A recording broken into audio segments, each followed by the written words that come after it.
entre C-Minds y la Embajada Británica, hoy estaremos hablando del futuro del trabajo y la educación en México. Voy a dejar a Rodrigo Félix, de la Embajada Británica, dar algunas palabras de bienvenida.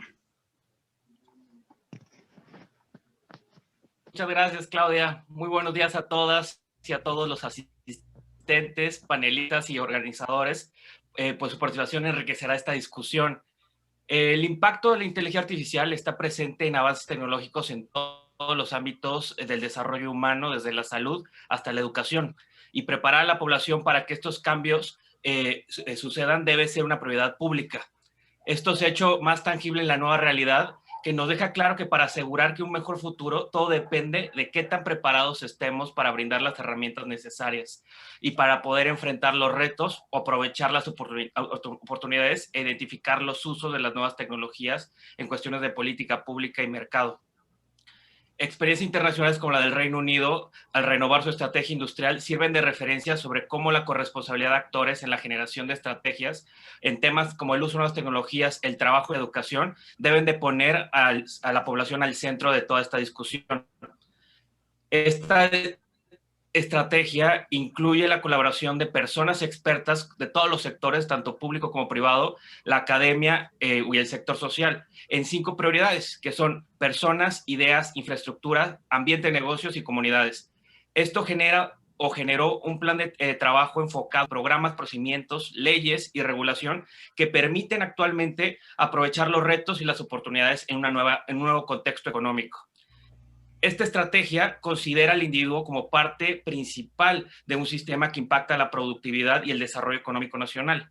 En México lo que estamos buscando es tratar de generar este tipo de conversaciones para que podamos realmente generar esfuerzos multiactor que generen un desarrollo conjunto y permitan. Así que sin más, bienvenidos, espero la conversación y le paso la palabra a Claudia. Muchas gracias. Muchas gracias, Rodrigo. Sí, seguiremos con un mensaje también.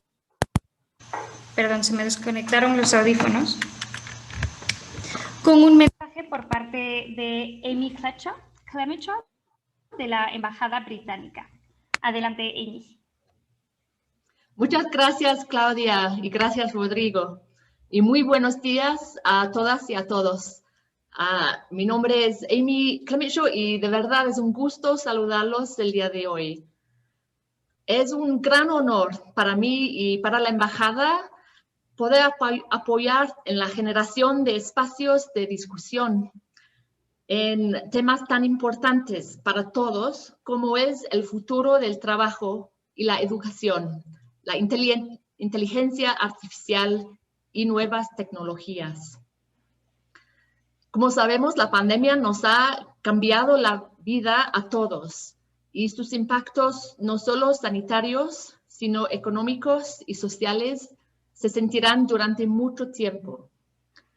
Desde la Embajada buscamos maneras de apoyar una recuperación eficaz e inclusiva de la pandemia, por lo que es un placer poder apoyar el proyecto Keep Calm and Harness Artificial Intelligence for Recovery, del cual este espacio forma parte.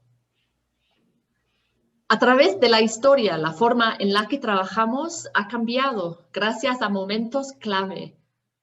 La revolución industrial generó un parteaguas con la integración de innovaciones que permitieron hacer más eficiente la producción, pero que de igual manera dejaron en claro los riesgos que pueden tener en términos de desigualdad en el empleo. Actualmente, con las implicaciones de la pandemia y las potencialidades de la revolución digital, es imperativo que la conversación se centre en el futuro, no solo de la producción, sino del empleo, para asegurar que las herramientas e innovaciones sean capaces de transformar positivamente la manera en que todos vivimos, comenzando con reducir las brechas de desigualdad. Para mí, un ejemplo importante de cómo un cambio social pueda producir impactos en todos los ámbitos del estudio, del trabajo y de la vida social, es el movimiento feminista en la primera mitad del siglo XX en mi país. 1918 fue el año en el que las mujeres lograron el derecho a votar. Este funcionó como una herramienta para desencadenar pequeñas modificaciones en el día a día de las personas británicas. Gracias al voto y al rol cada vez mayor de las mujeres en el espacio público, los centros de estudio empezaron a innovar en su manera de enseñar. Para 1948, las universidades más importantes de mi país por fin comenzaron a otorgar títulos universitarios a las mujeres. Y esto llevó a la profesionalización del trabajo de las mujeres británicas. Hoy, gracias a esta lucha y a otras en otras partes del mundo, vivimos en un mundo lleno de mujeres profesionales. Sin embargo, en el Reino Unido, México y el mundo sigue existiendo brechas de desigualdad que tienen que ser consideradas al ver hacia el futuro y prepararnos para los nuevos retos que este conlleva. No hay duda que la inteligencia artificial y el aprendizaje de máquina están mejorando la vida de las personas. Pero nos tenemos que asegurar que estas nuevas tecnologías beneficien a todos y cada uno de los trabajadores del mundo. Para lograrlo, es necesario una fuerte colaboración entre el sector privado, la academia y el gobierno. Por ello celebro la conversación del día de hoy. Según estudios de PricewaterhouseCoopers, antes de la pandemia, se estimó que la economía basada en datos y la inteligencia artificial abonaran hasta 15.7 trillones de dólares a la economía global para el año 2030 y duplicará las tasas de crecimiento económico globales para el 2035. Con los efectos de la pandemia, gran parte de la fuerza educativa y laboral se ha movido al entorno digital, por lo que es justo que tratemos de entender los cambios y posibles impactos para prepararnos y a nuestra población. El ámbito laboral necesita expertos para aprovechar los beneficios de una economía basada en datos. Y hoy la oferta de especialistas es limitada.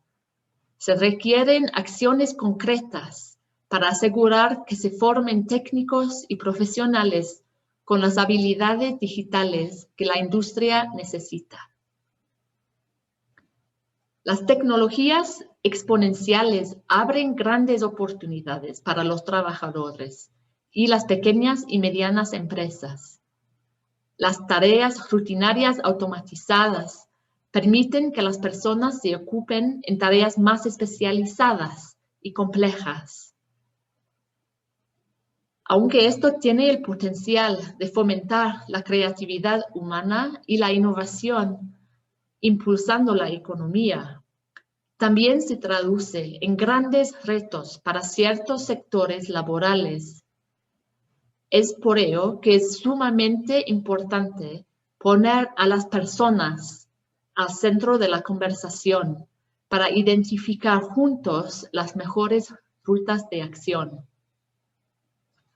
Es por ello que el Reino Unido, dentro de nuestra nueva estrategia industrial, identifica a las personas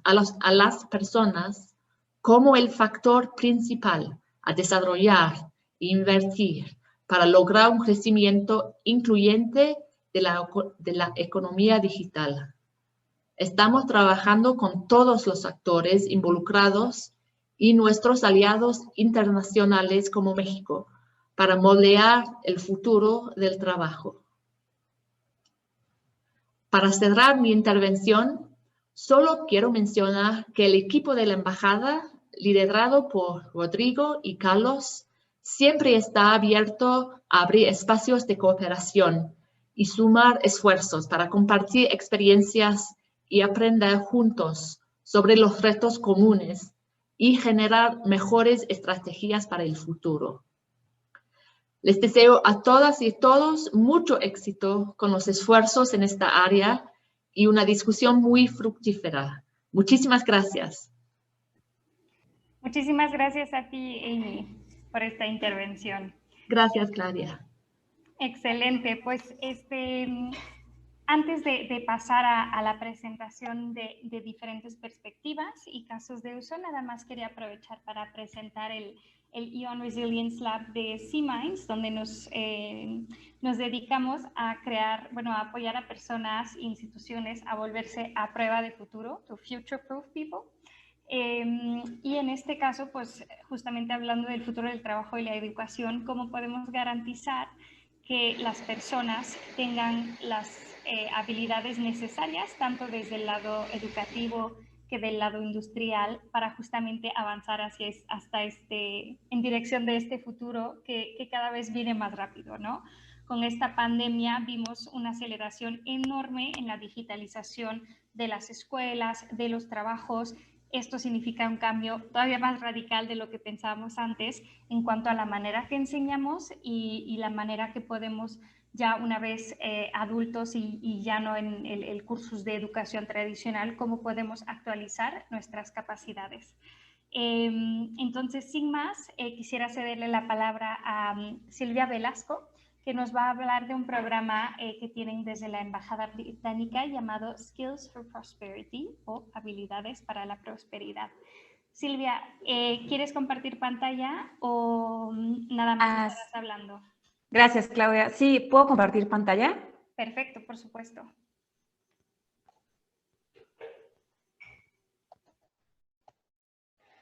Perfecto. ¿Ahí la ven? Sí, súper. Buenísimo. Pues muchísimas gracias a todos y a los asistentes. Bienvenidos. Creo que uno de los retos que trae esta pandemia indudablemente lleva la parte del trabajo y pensar hacia el futuro, ¿no? Cómo esta nueva era digital, esta nueva era en la que hay muchísimos factores contribuyendo al desarrollo económico, social, van a entrar a juego. Yo creo que es muy pertinente tener esta conversación ahora. Y me gustaría platicarles un poco desde la parte de la Embajada Británica del programa Skills for Prosperity, qué es lo que estamos haciendo y cómo estamos contribuyendo para minorar esta situación.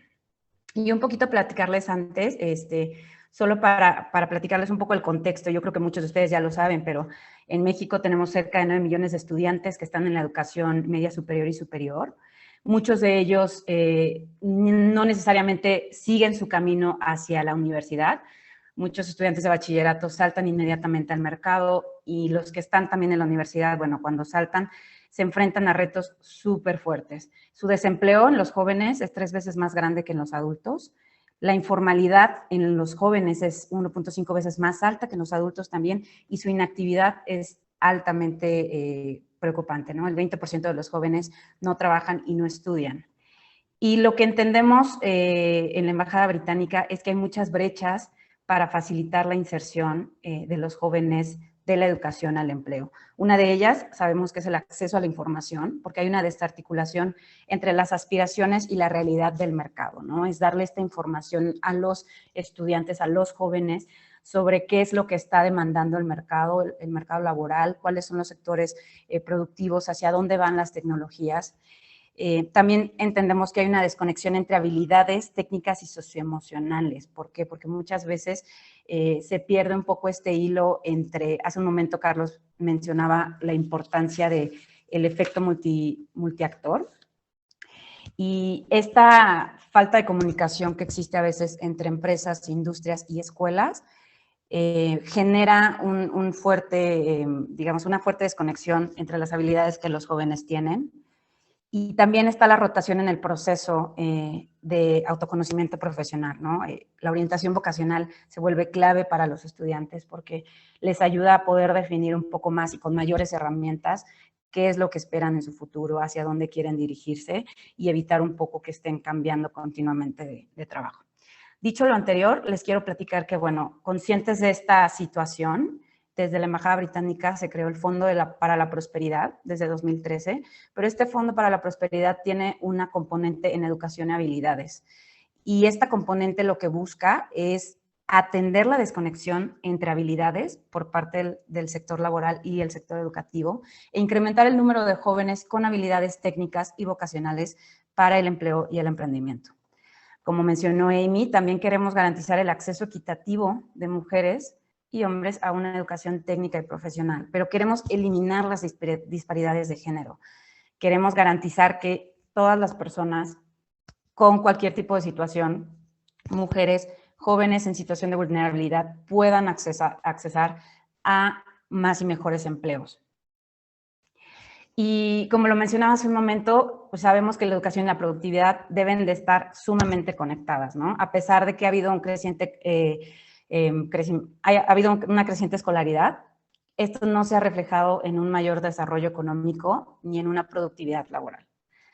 Y atendiendo precisamente esta gran brecha que tenemos, es que el programa de Skills for Prosperity busca entender cuáles son las habilidades que el mercado laboral está necesitando y conectarlas con las habilidades que las escuelas están enseñando. ¿Por qué? Porque tenemos que pensar a futuro, como lo mencionaron hace un momento. Queremos pensar a futuro en los trabajos que van a venir, en las posibilidades para los jóvenes y queremos hacerlo de la mejor manera, que es fortaleciendo su capacidad. Nosotros tenemos 5 grandes líneas de intervención. La primera es la alineación curricular. Nosotros mapeamos qué es lo que se está demandando en ciertos sectores productivos, incluyendo el sector tecnológico, el sector de manufacturas, el sector de agricultura y el sector automotriz. Detectamos cuáles son las habilidades que los empleadores reconocen que están escaseando. Después nos vamos con las escuelas y les compartimos esta información para que ellos puedan tener mayores insumos y puedan mejorar sus técnicas de enseñanza y puedan incluir estos contenidos. También nos vamos a la parte de orientación vocacional, porque sabemos que es sumamente importante, como lo mencionaba hace un momento, poder darle todos los insumos a los estudiantes y a las estudiantes para que puedan tener una mejor toma de decisiones, para que en el momento, por ejemplo, en la preparatoria, que estén pensando en cursar una ingeniería, una licenciatura, que tomen esa decisión, no por inercia y no por momento, y mucho menos por presión social o cultural, sino que lo tomen porque sea un deseo innato para ellos, que sea un proyecto de su futuro y no solo de las diferentes variables que hay alrededor y culturales. También implementamos diferentes estrategias que hemos probado con diferentes aliados en esta labor. Como lo comentó hace un momento Amy también, la colaboración para la Embajada Británica es sumamente importante. Y nosotros entendemos que este problema, esta situación que viven los jóvenes y los estudiantes, no es algo innato a la educación, va más allá de eso, va más allá de las empresas. Hay muchísimos factores aquí, muchísimos actores que están jugando para poder facilitar el acceso al mercado laboral y buscamos hacer alianzas con ellos, ¿no? Por esto hemos estado trabajando con IYF, el Instituto Internacional para la Juventud, y a través de técnicas que nosotros sabemos que han probado valor internacionalmente, hemos traído a México, en los estados donde tenemos intervención, diferentes intervenciones como el Pasaporte al Éxito, que se dedica a fortalecer las habilidades socioemocionales para los y las jóvenes. Esto es muy importante porque muchas veces creemos que la parte técnica lo es todo. Y la verdad es que internacionalmente la realidad es otra. Las habilidades socioemocionales juegan un papel sumamente importante. Las habilidades de vida, ¿no? Que muchas veces son las soft skills, pero son más fuertes que lo que se conoce como soft skills. Y pues también practicamos esta parte de desarrollar la enseñanza digital. Y es muy importante que mencione esto porque al final nuestra labor no va solamente para el estudiante, va en general para el docente, para el capacitador, para el orientador. ¿Por qué? Porque sabemos que al final ellos tienen un efecto cascada en los estudiantes y que son ellos quienes, como buenos maestros, tienen que llevar ese conocimiento a sus estudiantes.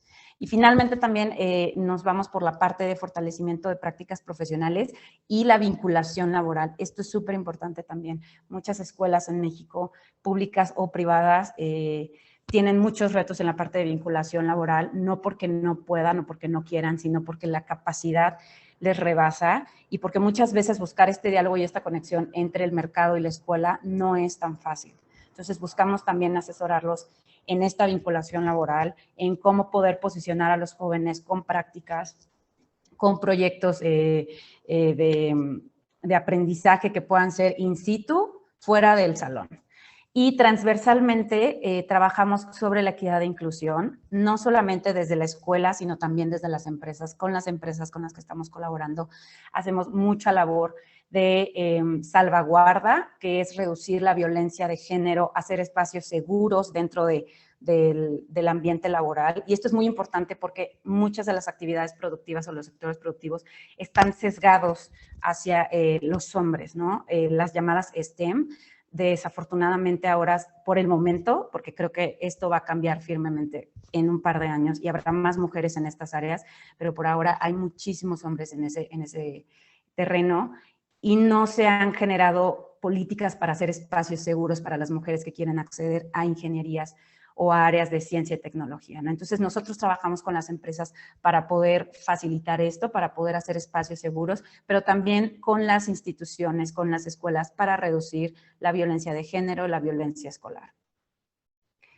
Nuestra aproximación regional por el momento es en Chihuahua, Jalisco, Oaxaca y Puebla, y como lo mencioné, trabajamos desde la parte industrial, tecnológica, pero también nos vamos a una componente de emprendimiento. ¿Por qué? Porque sabemos que es un reto también muy fuerte la parte del emprendimiento, no solo porque no existan los trabajos, sino que queremos crear más trabajos, pero también queremos darle a los jóvenes y a los estudiantes esa autonomía para decidir si quieren hacer un proyecto y queremos fortalecer eso, queremos apoyarlos para que pueda ser un tránsito libre entre decidir entrar a una empresa o emprender. Hasta aquí termina mi presentación. No sé si, bueno, creo que dejamos las dudas para el final, pero bueno, solamente cerrar con el trabajo que por ahora está haciendo la Embajada Británica en la componente educativa es sumamente grande. Está este programa, pero también hay otros que de alguna forma están contribuyendo a la transición.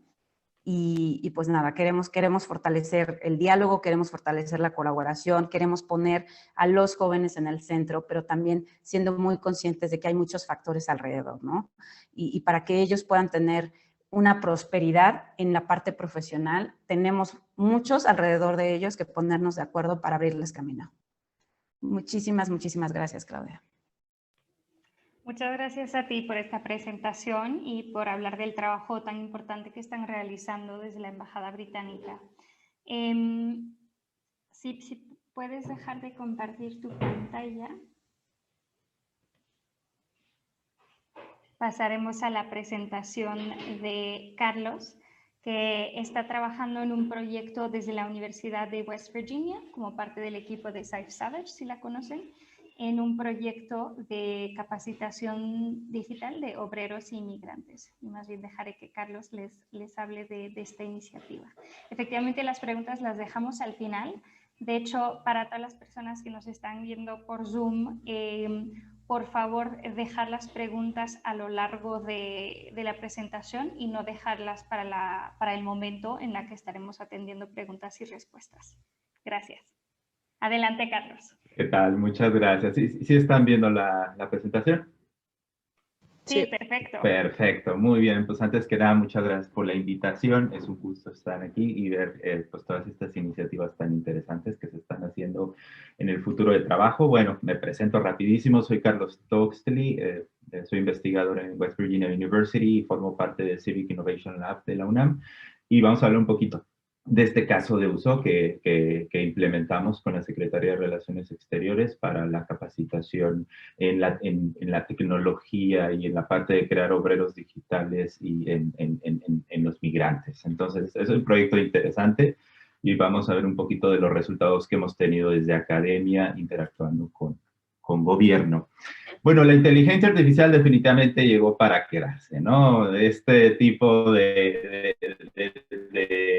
implementaciones futuristas que vemos pues, ya cada vez en más lugares, ¿no? Estos asistentes virtuales de Alexa, Google Home, en el que pues les pedimos cosas y pues nos traen la información que requerimos al instante. Digo, para algunos ya nos volvimos un poquito adictos a esta tecnología y pues literal, a veces estamos hablando solos esperando que un asistente nos conteste. Y bueno, pues los vehículos autónomos, que bueno, si no hubiera habido accidentes en las primeras pruebas, pues ya los veríamos un poquito más instalados en varios lugares, ¿no? Pero bueno, es bueno aprender de los errores y mejorar estas tecnologías para que cuando estén fuera para todos, pues no tengan riesgos, ¿no? Y bueno, la inteligencia artificial está creando una infinidad de nuevos trabajos. Muchos dirán, bueno, pues cuéntanos cuáles son, ¿no? Porque al final del día, pues hay algunos muy especializados, pero pues son como de nicho, son de personas que llegan hasta cierto grado, que pues tienen el doctorado en inteligencia artificial y de ahí, pues bueno, tienen los skills necesarios, pero no son todos los trabajos que se están generando. Se están creando bastantes y muchos de ellos, pues no los vemos, ¿no? Especialmente la inteligencia artificial requiere ayuda de los humanos en tareas que aún no puede realizar del todo bien. Por ejemplo, estos captchas en los cuales nos piden, oye, elige cuáles son carreteras y nosotros lo elegimos, no es tanto para hacernos más complicada la vida, sino porque lo que estamos haciendo nosotros entrena computadoras para que el coche autónomo sepa dónde está la carretera y no se vaya por donde está el letrero, ¿no? Entonces, básicamente, ese tipo de actividades la hacen trabajadores, ¿no? Estos trabajadores que hacen estas actividades que son tareas simples para entrenar a las computadoras, hay de muchos tipos de tareas, desde transcribir audio, categorizar contenido, entre muchas otras. Realmente, cualquier aplicación de inteligencia artificial que ustedes vean tiene un proceso de entrenamiento atrás y ese proceso de entrenamiento fue etiquetado por humanos. ¿Y quiénes son esos humanos? Pues son trabajadores que trabajan en línea y nosotros les llamamos obreros digitales. ¿Por qué obreros? Pues es este trabajo de talacha que pues, lo asociamos con este trabajo en el pasado en el que la persona le ponía la tapa a la pasta de dientes, que es una tarea muy sencilla, básicamente son microtareas, y este tipo de microtareas hacen que las inteligencias artificiales aprendan, ¿no? Y por lo mismo de que no somos conscientes de que este trabajo está ahí y hay mucha gente realizándolo, también se le conoce como trabajo invisible. En inglés, pues se puede llamar como, tiene un término que es crowdsourcing. Bueno, más o menos se estima que para el 2027, o sea, en 6 años, casi el 60% del trabajo, al menos en Estados Unidos, sea trabajo invisible. No me estoy refiriendo a que todo este sea trabajo que se hace para la inteligencia artificial, pero sí trabajo donde no contamos interacción con esa persona que está resolviendo nuestro problema, ¿no? Que está dándonos una solución, un servicio. Y bueno, pues definitivamente existe una necesidad de reducir costos en este sector. Ya sabemos que el desarrollo de la tecnología pues sí conlleva costos importantes y pues en este caso los países emergentes suelen ser una opción. ¿Por qué? Pues porque digamos que el salario es un poco competitivo, por no decir otros términos. Y bueno, sí, ya vimos que la inteligencia artificial sí está generando mucho trabajo, pero pues cómo lo traemos a nuestra región, ¿no? Porque al final del día, pues este trabajo se está generando en un volumen altísimo. Todas estas empresas enormes están generando mucho trabajo, pero pues hasta cierto punto se está quedando pues en países de habla inglesa, porque mucho es en contenido en inglés, por ejemplo, y para personas que tienen conocimiento de esto, ¿no? Al menos que saben que existe, ¿no? Nosotros en el laboratorio de Civic Innovation Lab de la UNAM, lo que hacemos son estas herramientas inteligentes que básicamente, pues, te introducen al mercado laboral en línea para que tú puedas hacer este microtrabajo y ganar un sueldo con el que pues, puedas vivir dignamente. Y pues que puedas trabajar en internet y que se te recomiende qué hacer, cómo introducirte, ahora sí que aprender cómo hacer esto y guiado, ¿no? De mano de expertos o de guías para que tú puedas hacer una vida de esto. Nuestra metodología, como les comenté, pues ahorita trabajamos directamente con la Secretaría de Relaciones Exteriores, que nos contacta con migrantes, en los cuales nosotros hacemos pruebas de nuestras herramientas y validamos que nuestros procesos de guianza para trabajo en línea están funcionando. ¿Por qué empezamos por migrantes? Por esta razón, ¿no? Porque mucho del trabajo empezó en inglés y necesitábamos personas pues que al menos manejaran el inglés. Y algunas plataformas de microtrabajo también requiere que vivas, estés ubicado en un país de habla inglesa. Eso está cambiando y está cambiando muy rápido. Ya actualmente muchas de las plataformas permiten la inclusión de múltiples países que hablen distintos idiomas y estamos muy contentos con esto. Y mucha de nuestra metodología lo vamos a estar aplicando ya no solo para migrantes, sino para personas residentes en estos países, sobre todo en Latinoamérica, que es nuestro interés. Bueno, vamos a hablar del caso de estudio de lo que hemos visto ya en la marcha. Vamos a hablar de la capacitación digital de trabajadores en línea. Pues cuando uno escucha trabajo en línea, pues que porque ya agarraste un empleo formal y ahora trabajas en línea, pero si tú tratas de buscar esos trabajos en las de que trabaja desde tu casa y gana no sé cuánto, pues al final del día te vas a desmotivar muy pronto. ¿Por qué? Porque una vez que entra uno a estas plataformas, ve que las tareas son muy mal pagadas y son pocas tareas a las que apliquemos y eso desmotiva a la gente que entra por primera vez. ¿Pero por qué? Pues porque no están siendo guiados, ¿no? Nadie te dice cómo empezar en trabajo en línea, nadie te dice, oye, métete por aquí, este tipo de tareas te convienen para empezar, de esta manera puedes tener la mayor número de tareas que te generen el mayor dinero y tener, pues, ganar siempre arriba del mínimo. En este caso estoy hablando del mínimo de Estados Unidos. Hay varias estrategias para que tú siempre estés ganando arriba del mínimo, ¿no? Entonces, a través de expertos, nosotros conectamos a los trabajadores para que, se introduzcan al mercado laboral digital, estos obreros digitales, y dos, pues tengan salarios decentes. Como nosotros vemos, si tú entras y realmente, esto es de nuestros estudios, la gente que ha entrado y ha tratado por sus medios de entender, pues realmente suele ganar poco, ¿no? Con nuestros mecanismos, nuestras herramientas bueno, estamos generando esta documentación, estas publicaciones para hacerlo accesible a todos, pues realmente el incremento es mucho mayor, ¿no? En cuestión de sueldos. Y una vez que ya estás en este mundo, pues también es importante la reputación, ¿no? Nosotros hemos hecho herramientas de inteligencia artificial que detectan si la gente que te está calificando por tu trabajo está siendo justa o no. Porque aquí la reputación es importantísima. Si alguien te califica mal, no es solo que pues tienes 4 estrellas de 5, sino pierdes trabajo. Ya no tienes acceso a distintos fuentes de trabajo que pues dan buena paga, ¿no? Nosotros hemos hecho pruebas sobre nuestros algoritmos y hemos visto que reducen el número de feedback injusto, de retroalimentación injusto. Un ejemplo es en Uber, por ejemplo. Si alguien se califica mal porque hubo mucho tráfico, pues eso no dependía del trabajador, ¿no? Entonces, la inteligencia artificial también está ayudando en esto, para que también nos ayude a cuidar nuestra reputación.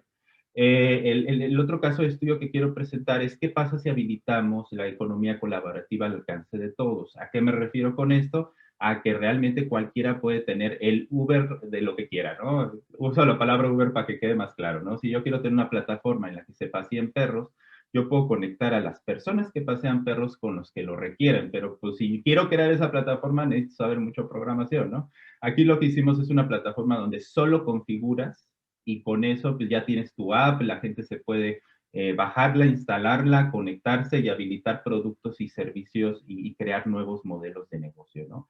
Aquí hicimos pruebas y algo que nos sorprendió es que todo tipo de tipos de trabajo, de profesiones, de oficios, se requieren. ¿Por qué? Porque la gente tiene ideas de distintos tipos, ¿no? Y nos tocó ver ideas que no nos esperábamos, ¿no? Por ejemplo, militares. Los militares se mueven mucho entre locaciones. Y muchas veces lo que tenían en su casa, pues ya no lo requieren, necesita promoverlo a otras personas. Entonces, hacían aplicaciones para eso, ¿no? Para regalar los productos pues, o vender a bajo costo que ya no te servían. Y así como esos vimos múltiples ejemplos. Simplemente dando algunas conclusiones de nuestro trabajo, de lo que hemos visto, siempre es importante que si a alguien le vamos a decir, métete a la economía digital a trabajar en línea y hazlo, ¿no? Y para eso estamos generando todo este contenido y publicaciones. La segunda, habilitar modelos, donde las personas se puedan empoderar a crear sus nuevos modelos productivos y ahora ser ellos los propietarios de estas plataformas, ¿no? Bueno, de mi parte sería todo. Ahí, digo, en mi sitio web tengo tanto ligas de la Universidad West Virginia de lo que hacemos, como del Civic Innovation Lab, en los cuales pueden encontrar más información. Muchas gracias. Muchas gracias, Carlos. Y gracias por, pues más bien felicidades por este trabajo impresionante en el que están habilitando la economía digital iba a decir de mañana, pero ya de hoy. Fascinante trabajo. Muchas gracias. Ahora, para nuestra última presentación, antes de pasar a la mesa redonda, estaré pasando la palabra a Elena Arias Ortiz, del Banco Interamericano de Desarrollo, con quien estamos colaborando en un proyecto, porque justamente cuando hablamos de pasarnos al mundo digital, pues hemos hablado, bueno, las dos últimas presentaciones han hablado de las oportunidades, de qué se puede lograr, de qué manera se tiene que lograr, pero también hay algunos retos que surgen que tenemos que atender, y de eso se va a tratar la presentación de Elena. Muchas gracias, Elena. Gracias, Claudia. ¿Me escuchan? Perfecto. ¿Y ven mi pantalla? Súper. Súper. Estamos listos entonces. Bueno, muchísimas gracias primero que todo por la invitación. Han puesto la barra muy alta los dos panelistas de antes. La verdad, presentaciones súper interesantes. Aprendí muchísimo y efectivamente, qué dicha que diste esa introducción, porque el tema pues, del que voy a hablar es un poco distinto al que presentaron, más relacionado al mundo del trabajo y al impacto de la tecnología, ¿no? Hacia adelante.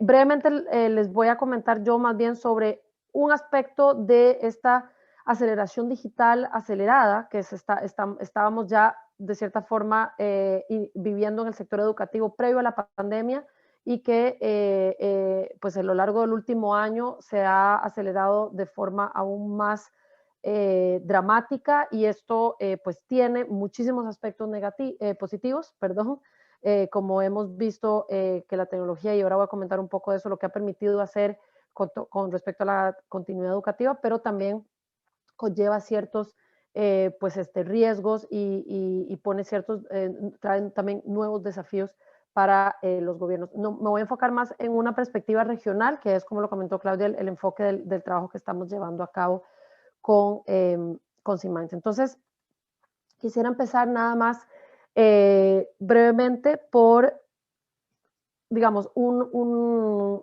hecho, un acontecimiento reciente que fue del pasado 4 de febrero de este año, en el cual el Comité de Derechos Humanos aprobó lo que llaman la Observación General número 25 sobre los derechos de los niños en relación con el entorno digital. Hubo un poquito de ruido en torno a esto en las redes sociales.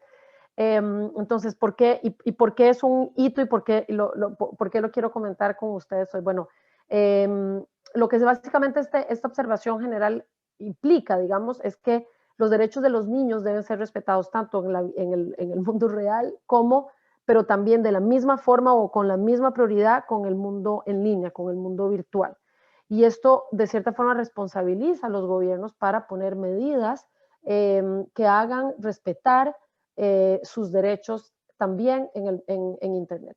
Ahora, muchos de ustedes pueden estar pensando, bueno, pero esto es obvio, los derechos humanos aplican, esto ya era algo que se había terminado, y los derechos humanos se aplican en línea como fuera del mundo virtual, y los niños son personas también, así que por lo tanto los derechos de los niños se aplican en el mundo digital. Pero cuando uno lee un poco a los expertos, y hay varios que escribieron en torno a esto en estos últimos días, esto no es realmente el discurso que prevalece, más bien es que los niños no deberían estar en Internet, que los padres deberían mantener alejados a los niños del mundo en línea, y que crear una gobernanza alrededor de los niños en Internet es muy difícil o muy costoso y poco práctico. Entonces, obviamente, este tipo de discursos, digamos, son sorprendentes dado lo que pasó el último año, y es lo que quisiera dar un paso atrás desde esta... este está ahí. apareció una que no debía. Dar un paso atrás y recordar que estamos hace casi un año en una situación en la cual en marzo del 2020 todos los países, lo voy a enfocar en la región, o sea, del mundo, en realidad la mayoría de los países del mundo, pero en particular en nuestra región, 25 países de América Latina y el Caribe cerraron, lo único que no cerró fue Nicaragua, cerraron todas sus escuelas, dejando, digamos, fuera de las clases presenciales a más de 165 millones de estudiantes de todos los niveles. Y durante este periodo de cierre, la tecnología se volvió la única herramienta disponible para entregar contenidos a los estudiantes, mantener el vínculo entre alumnos, docentes y padres y de cierta forma garantizar la continuidad educativa. Los países desplegaron lo que ahora, digamos, con cierta ya experiencia, vemos algo que se acercó más a una educación remota de emergencia, desplegando plataformas de aprendizaje digitales, como vemos en la imagen, esta imagen que es de Perú, pero también programas de televisión y radio para llegar a todos los estudiantes.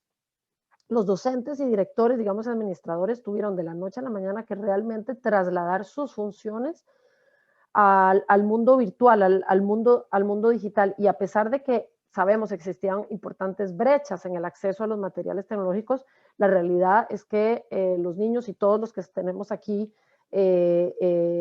niños, ¿no?, en casa, sabemos que la exposición que tuvieron los niños y niñas, nuestros hijos, a Internet y a plataformas en línea fue, digamos, más alta que, en todo caso, en mi caso personal, más alto que en cualquier momento previo que habían vivido. Entonces, el mantenerlos fuera, por eso quería traer ese hecho, el mantenerlos fuera de Internet es algo que en este momento y en el corto plazo no es una opción. Aquí pueden ver en la imagen, estamos actualizando un relevamiento ahora más actual para ver cuál es la situación para el año académico 2021 desde el BID, pero básicamente en el último relevamiento formal que hicimos en noviembre del 2020, o sea, 6 meses después, 15 países seguían con sus escuelas cerradas. Y estaban implementando más bien como preparándose para algunos con una reapertura focalizada o con escuelas parcialmente abiertas, lo cual implicaba que una educación híbrida, aunque fueran abriendo las escuelas, la educación híbrida sabemos de que está aquí para quedarse, ¿no? Entonces eso me lleva a lo que ya se venía observando antes, sumado a la pandemia, a las tendencias que vemos en esta transformación digital de la educación que ha sido acelerada. Digamos, estos, como mencionaba, los modelos de aprendizaje híbridos y virtuales cada vez más usados en la región. También sabemos que esto ha puesto a los países ante el desafío de realizar mejoras significativas en sus sistemas de gestión e información educativa, lo que llamamos SIGED, y que la inversión en este tipo de dispositivos sigue aumentando. Son sistemas que recolectan información de los estudiantes, de los docentes, de las familias, lo cual son necesarias, digamos, para una gestión eficiente, pero de nuevo es cada vez más datos que van siendo almacenados. También sabemos que hay una tendencia a utilizar inteligencia artificial para detectar los estudiantes que están en riesgo de abandono, para crear sistemas de alerta que se llaman sistemas de alerta temprana. También para mejorar la asignación de docentes y estudiantes a escuelas o tecnologías o inteligencia artificial para crear algoritmos que asignen de la manera más eficiente los estudiantes a las distintas escuelas. Y como lo mencionaba antes, personalización del aprendizaje, más ahora con las brechas de aprendizaje importantes que ha creado la pandemia, poder tener recursos que permitan a los estudiantes nivelar su aprendizaje y no acumular, digamos, fracaso académico que sabemos que conduce al abandono. Entonces, con estas tendencias, digamos, de digitalización, algunos datos, tenemos pocos datos, esto es un caveat que quiero mencionar y lo hemos conversado con nuestros partners en C-Minds, es hasta el momento el sector educativo está un poco menos ¿cómo decir?, atento a estos temas, y la verdad que se recopilan pocos datos en torno a los riesgos digitales y a la seguridad de los datos, pero algunos indicios globales para darles una idea de qué tan importante es este fenómeno. A nivel global en el mundo Se estima que 1 de cada 3 usuarios de Internet son niños. Eso fue un estudio relativamente reciente. En Estados Unidos, otro estudio encontró que solo el 8% de los niños y niñas en edad preescolar, eso es para niños chiquitos, utilizan aplicaciones digitales que no transmiten ningún dato personal. O sea, la gran mayoría de las plataformas que usan recolectan y tienen algún tipo de identificador, y tanto los padres como las escuelas no siempre están al tanto de estas letras chicas y qué es lo que se está recolectando. Y finalmente en Latinoamérica una encuesta es una encuesta más de mercado, pero encontró que el 67% de las escuelas fueron víctimas de ciberataques. Esto fue en el 2018. Nosotros inclusive este año con la digitalización, los ministerios de educación sufrieron ataques también importantes, los cuales nosotros desde el Banco Interamericano tratamos de, les apoyamos en mejorar sus sistemas de ciberseguridad, pero esto tiene obviamente implicaciones importantes en poder avanzar hacia ofrecer una protección amplia de los datos digitales para niños y niñas en ambientes educativos. Y es justamente el proyecto en que estamos trabajando en colaboración, el BID, con C-Minds, como parte de la iniciativa FAIRLAC, que justamente busca, por un lado, promover el uso de tecnología de inteligencia artificial en los servicios sociales, pero a su vez garantizar un uso ético y responsable de la tecnología. Y brevemente, ya para ir cerrando, cuáles son los 3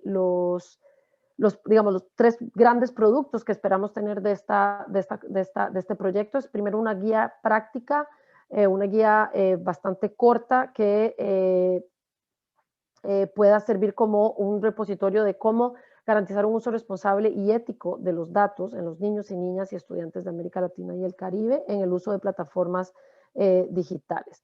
Esta tendrá información accionable para el personal de las escuelas, menores de edad, estudiantes y padres de familia sobre el uso responsable de los datos de los estudiantes, como guías o checklists para la autorización de datos para los alumnos, una lista de control para uso responsable de datos personales, guía de comunicación con las familias, etc. Después habrá un reporte de políticas públicas para reguladores de América Latina. Esto es a un nivel más de político, un nivel más estratégico, que pueda sentar las bases realmente para primero tener una conversación de política, poner esto en la agenda de política, pero también que sirva para crear algunos lineamientos y regulaciones en el uso responsable de los datos en el contexto educativo. Y finalmente, hablando de lo que les mencioné de falta de datos, lanzamos también una encuesta regional a docentes y directivos para tener una idea de sus perspectivas en cuanto a qué tanto hace la escuela, cuáles son buenas prácticas, qué riesgos ellos perciben, y poder de esa manera orientar mejor como las acciones tal vez que se pueden sugerir y recomendar a los hacedores de política. Y estamos dirigiéndola a los países que están que ven ahí en pantalla: Brasil, Colombia, Costa Rica, México, Panamá, Perú y Uruguay. Así que esto era lo que quería compartir, y muchísimas gracias por su atención, y de nuevo a los organizadores por la invitación para compartir este interesante proyecto. Muchas gracias, Elena. Sí, efectivamente, como lo vemos, o sea, la pandemia, la aceleración digital que ya estaba, pero ahora la pandemia que aceleró todo todavía más, trae muchas oportunidades, pero también muchos retos. Y creo que una pregunta que también hizo muy bien Carlos fue cómo traemos las oportunidades a nuestra región y también cómo protegemos a nuestra región, con el ejemplo que nos dio Elena de protección de datos personales de los niños y las niñas en los ámbitos escolares, que acordémonos que los ámbitos escolares hasta solo es parte de su vida, o sea, es un ejemplo del tipo de riesgos a los que nos estamos enfrentando y que no podemos dejar sin respuesta. Entonces, bueno, hoy aquí tenemos un panel de especialistas y de personas muy interesantes desde la industria tradicional, desde startups, la academia tradicional y también nuevos modelos educativos para adultos, para niños, personas de gobierno y personas de think tanks. Entonces, aquí pueden ver la pantalla a todas las personas que tenemos y me gustaría sentar las reglas para esta mesa redonda.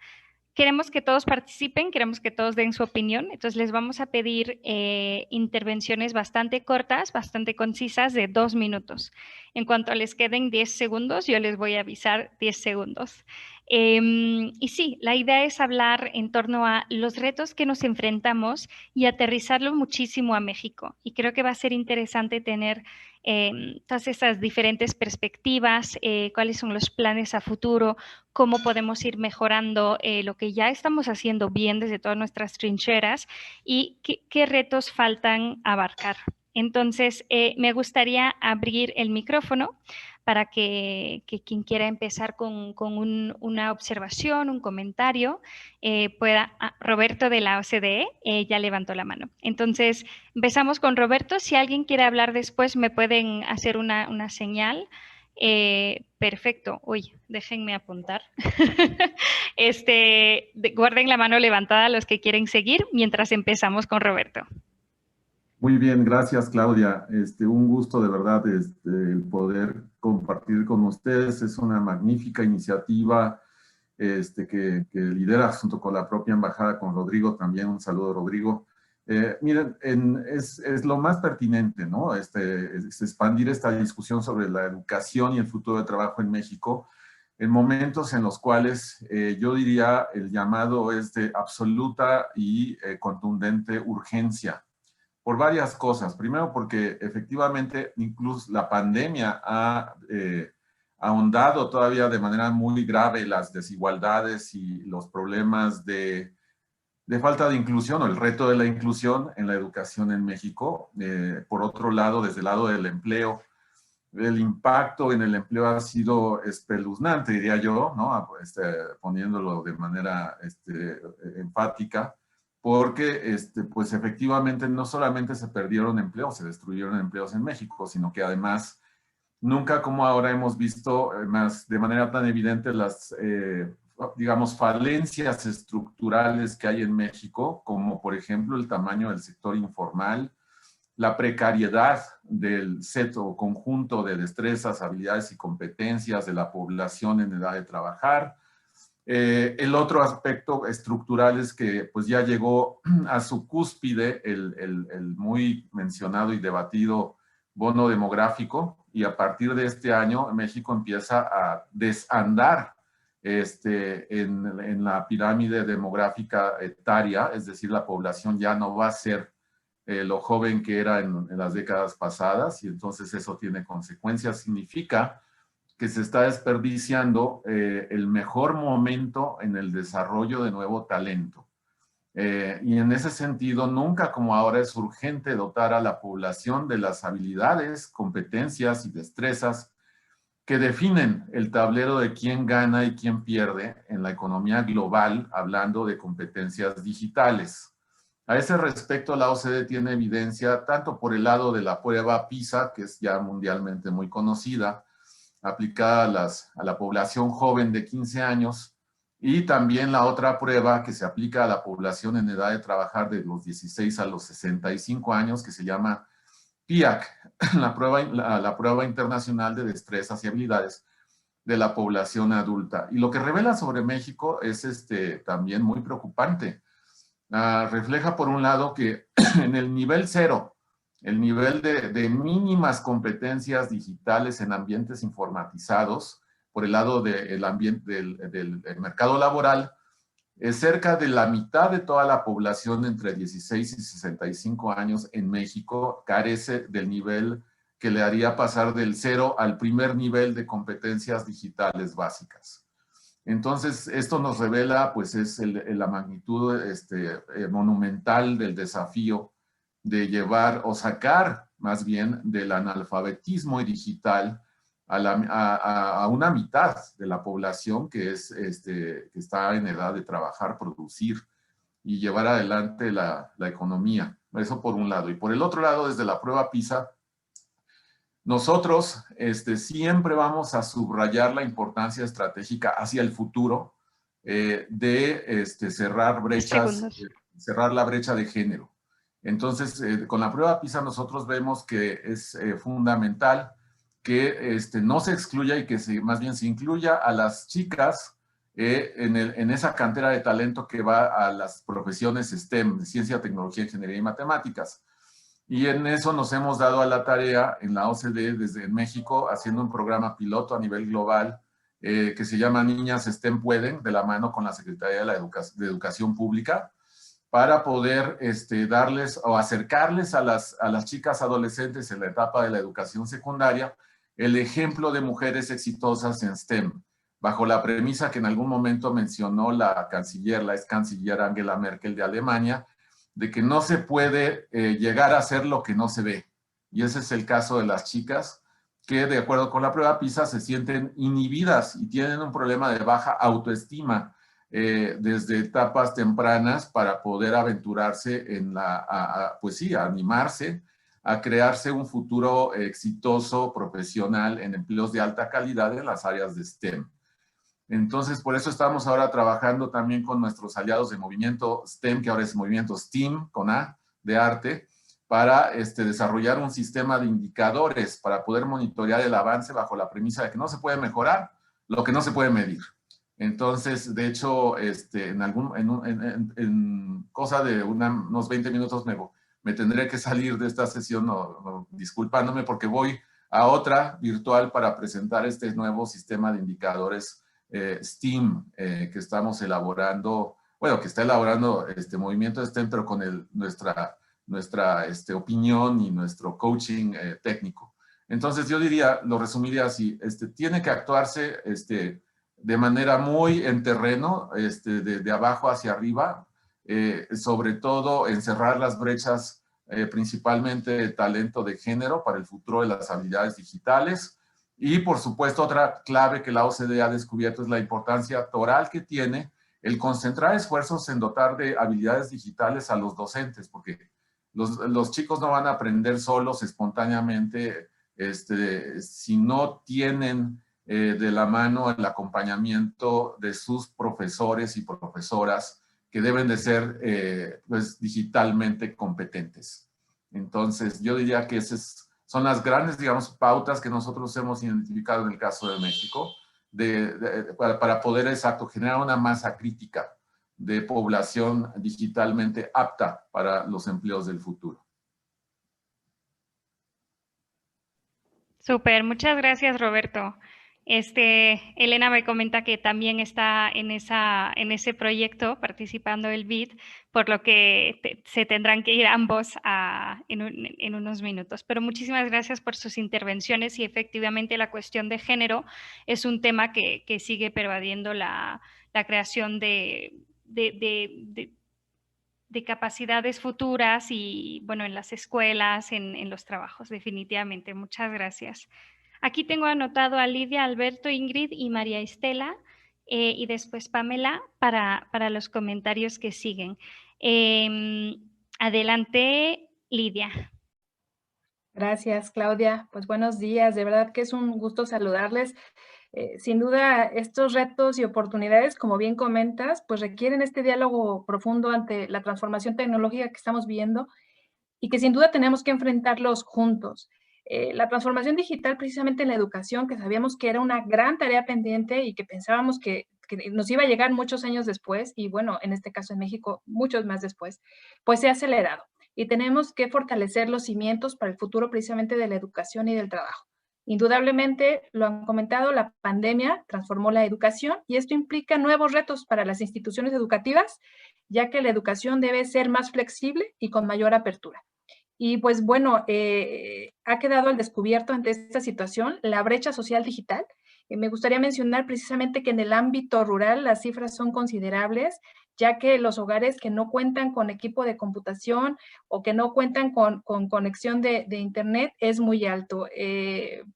Estamos hablando que en la zona rural un 20% o un 23% son quienes cuentan con computadora o con conexión a internet. Ahí tenemos un gran reto en México. Y bueno, desde la Coparmex consideramos que hay importantes cambios que implementar. Es indispensable invertir en los recursos en toda la cadena de valor de la educación, es decir, tanto en la infraestructura necesaria como en una educación de calidad y asequible.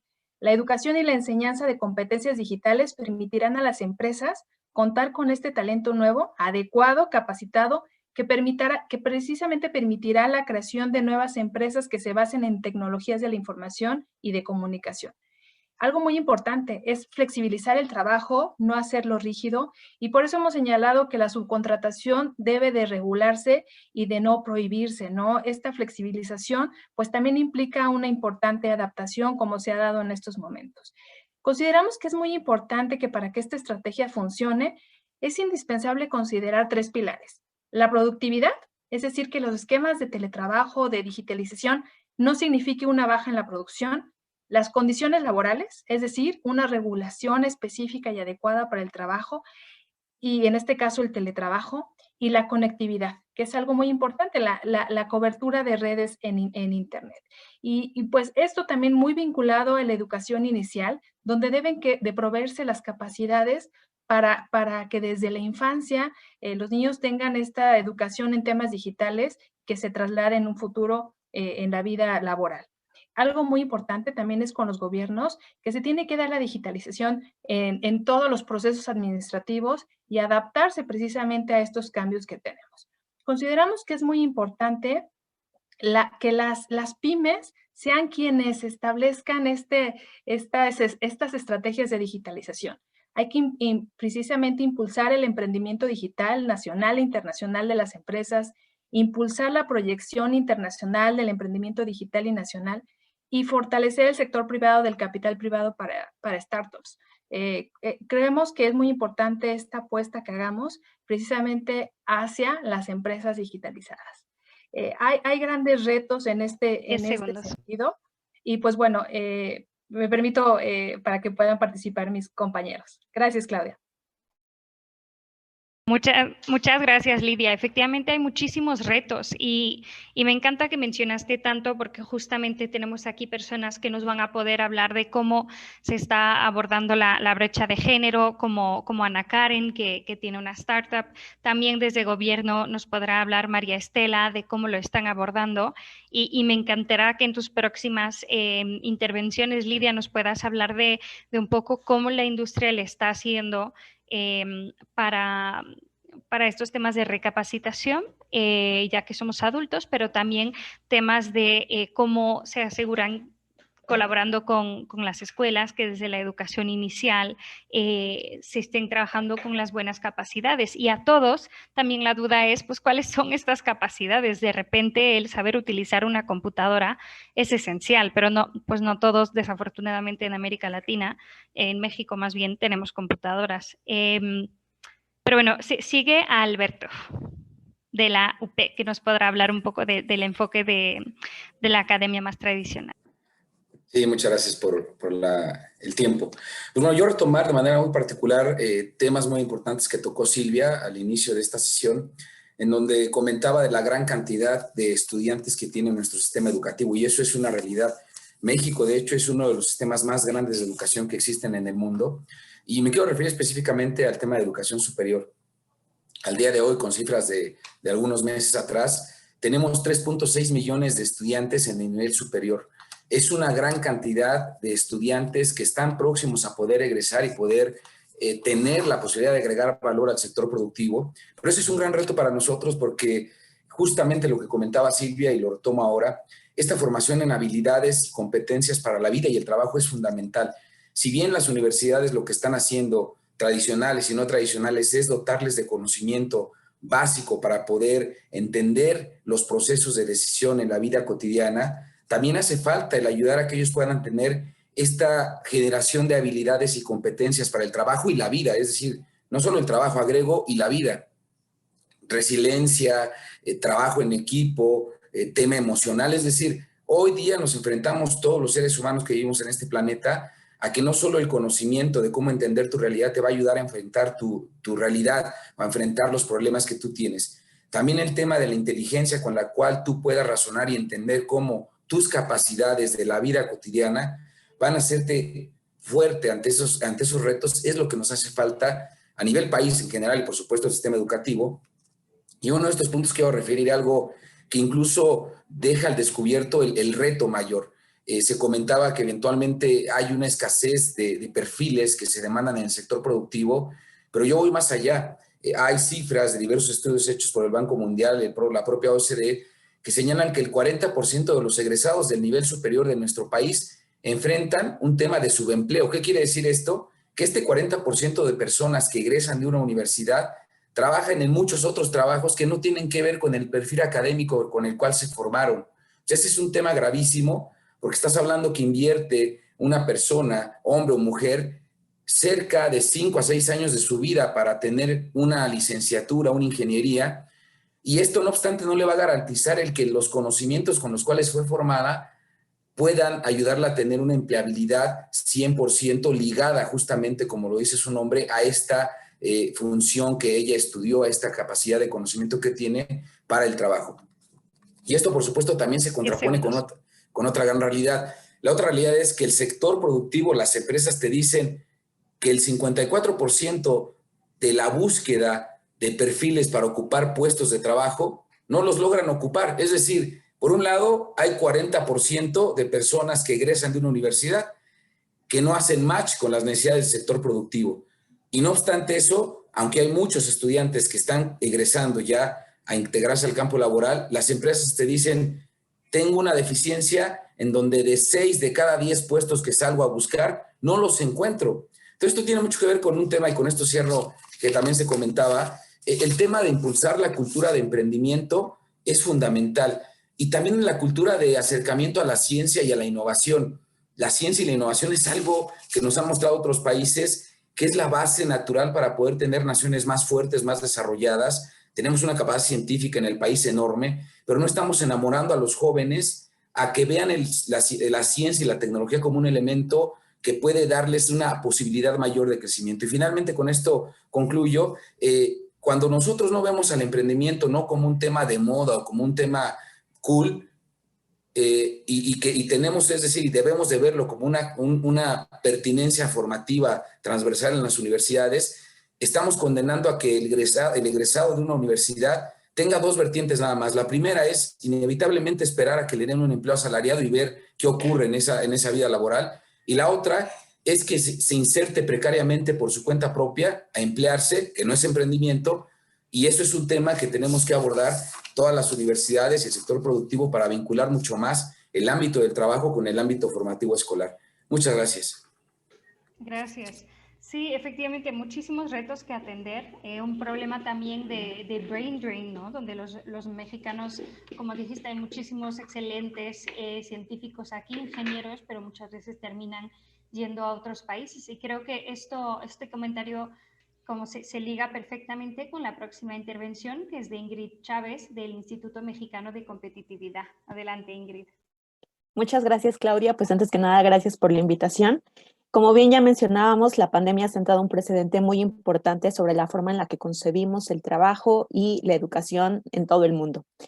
Si bien existen retos muy importantes, como ya lo mencionaba Lidia, el caso de la conectividad, de garantizar toda la conectividad en las entidades y en las comunidades incluso más alejadas de la República, también existen otros retos, como la generación de políticas de flexibilidad laboral, como el trabajo a distancia, que no en todas, desafortunadamente no en todas las empresas se implementó de una manera adecuada, de una manera mucho más estructurada para garantizar también los derechos laborales de los trabajadores. Y por supuesto también garantizar los aprendizajes esperados al término del ciclo escolar y la generación de datos que puedan ser medibles y trazables, que es parte de los esfuerzos que estamos haciendo desde sociedad civil. Sin duda, aunque existen retos muy importantes, también considero que hay una ventana de oportunidad sobre cómo y la manera en la que podemos generar estas nuevas habilidades de las que ya hemos estado platicando en los estudiantes que impactarán de una manera muy significativa en el mercado laboral del futuro. Ya lo decía el Foro Económico Mundial que más o menos para 2025 cerca de 85 millones de puestos de trabajo podrán ser desplazados por las máquinas. La buena noticia es que otros 97 millones de empleos nuevos surgirán justamente de la forma en la que nosotros podamos concebir la manera en que trabajamos de manera conjunta entre el ser humano, las máquinas y la adopción de nuevos algoritmos. Desafortunadamente, estos empleos impactarán de una manera muy significativa, como ya lo hemos visto en el caso de las mujeres, quienes están principalmente empleadas en sectores que tienen que ver con temas mucho más administrativos, contables, y que pues, corren un mayor riesgo de poder ser automatizados. De ahí, y como ya también se mencionaba, la urgencia de poder, pues de cierta manera, fomentar la participación de las chicas que están a punto de elegir una carrera, que puedan adentrarse a estas carreras llamadas STEM, o que tienen que ver con temas de ciencia y tecnología, que, como ya lo hemos visto, pues no tienen tanto riesgo de automatización como en otros sectores, como ya lo mencionaba, cosas mucho más administrativas y contables. Entonces, pues, ¿qué vemos aquí?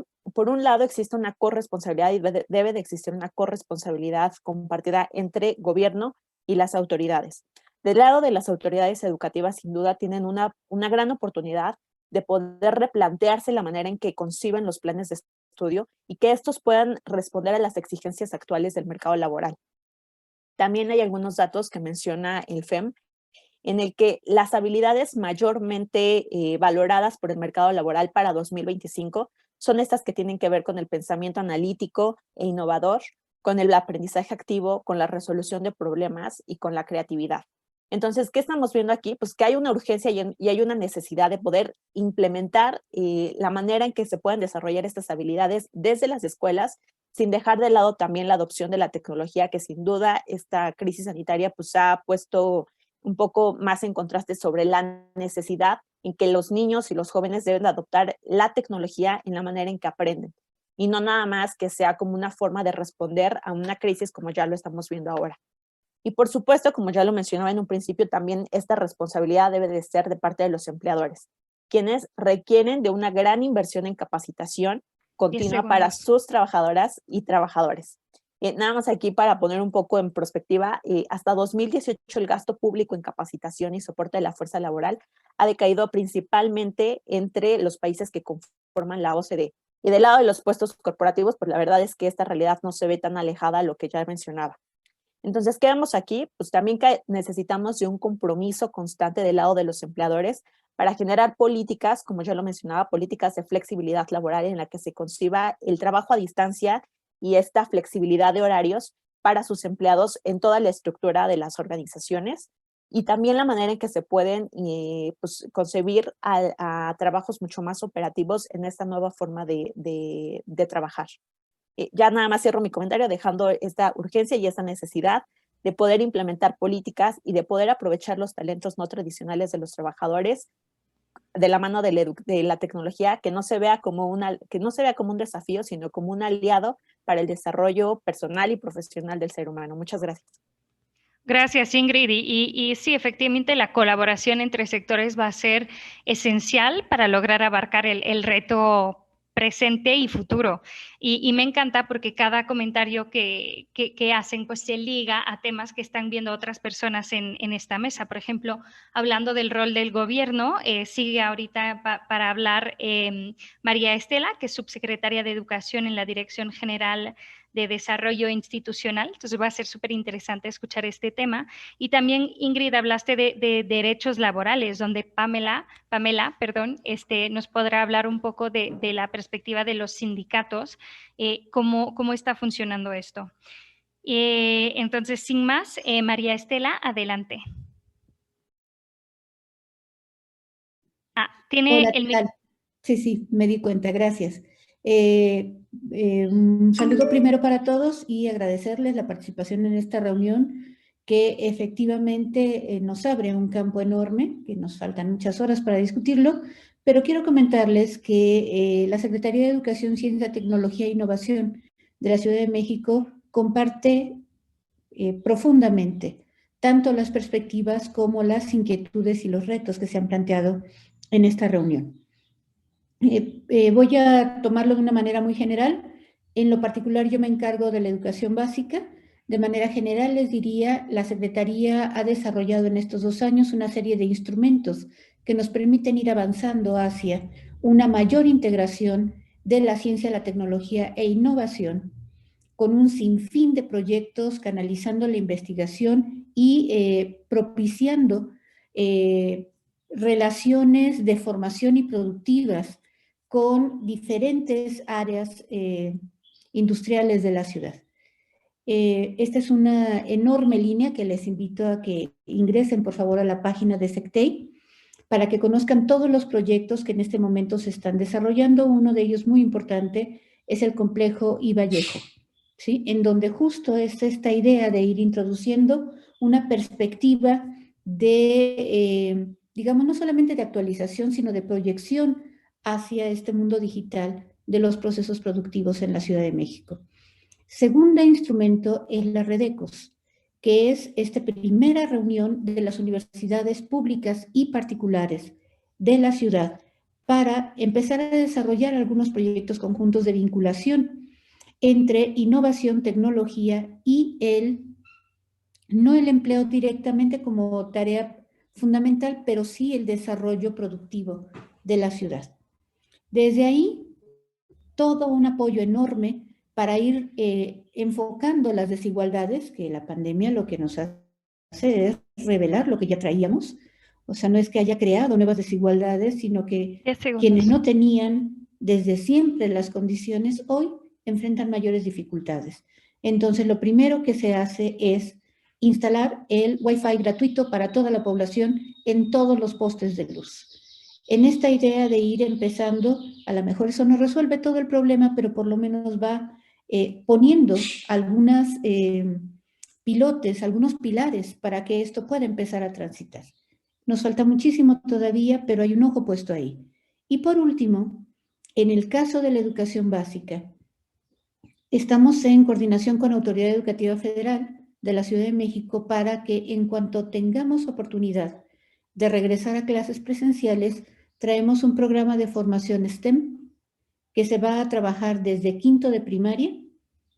Podríamos empezar a trabajar antes, pero es un trabajo que vamos a ir haciendo gradual, para desde quinto de primaria a secundaria, con horas semanales, materiales, asesores, y como asesores estamos impulsando un sistema de vinculación educación superior básica a través de un sistema de servicios sociales y prácticas profesionales, perdón la redundancia aquí, profesionalizantes, que le permitan a los egresados y a los estudiantes en formación de diferentes carreras, de diferentes universidades, involucrarse en programas reales de formación científico-tecnológica con niños.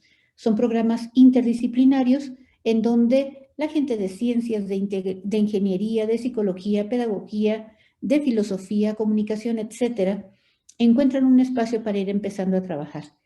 Si me queda medio minuto, quiero compartirles algunos de los materiales que estamos haciendo en STEM, en donde tratamos de conjuntar, por un lado, esta relación entre las diferentes áreas disciplinarias y un enfoque centrado en la solución de problemas y en la conciencia ciudadana. Tiene momentos de reflexión epistémica, de reflexión ética. Voy a compartir rápidamente. Lo voy a hacer en un flipbook para que esto sea mucho más dinámico. Ustedes lo que van a ir viendo aquí es cómo vamos empezando a introducir. Estamos trabajando con Raspberry. Traemos toda una propuesta de desarrollo del pensamiento en programación. No vamos a meter computadoras a las escuelas, sino vamos a empezar a trabajar con esta cultura que se requiere para ordenar una serie de procesos mentales que van desde el reconocimiento de los algoritmos en muchas tareas que nosotros realizamos cotidianamente, diagramas de flujo, etcétera, hasta ir empezando a acceder a programación por Scratch y por Python. Eso es nuestro planteamiento para secundaria. Estamos trabajando, o tenemos comprometido trabajar, con 1.126 primarias de las 1.948, aproximadamente el 50% de las primarias de toda la ciudad, y con 630 secundarias de las 809 que hay. Estamos arriba del 70% de las escuelas secundarias, tanto generales como técnicas. Consideramos que esta es la manera de ir abordando las brechas, creando condiciones para que con un principio de universalidad y de equidad podamos llegar a la mayoría de los niños. Esto es, que la brecha entre quien menos tiene y quien tiene las mejores condiciones de acceso a las escuelas se vaya reduciendo en términos de oportunidades de conocimiento, ¿sí? Además, comprar una Raspberry y saber trabajar con una Raspberry no solamente como microcomputadora, sino como una herramienta de programación, nos va a permitir entrar de pensamiento desde edades muy tempranas en procesos de automatización, de corrección de errores, etcétera, que para el momento en el que entremos a la universidad o en el momento del salto hacia el empleo, nos den mejores condiciones, no solamente para operar automáticamente, sino para comprender lo que se está haciendo.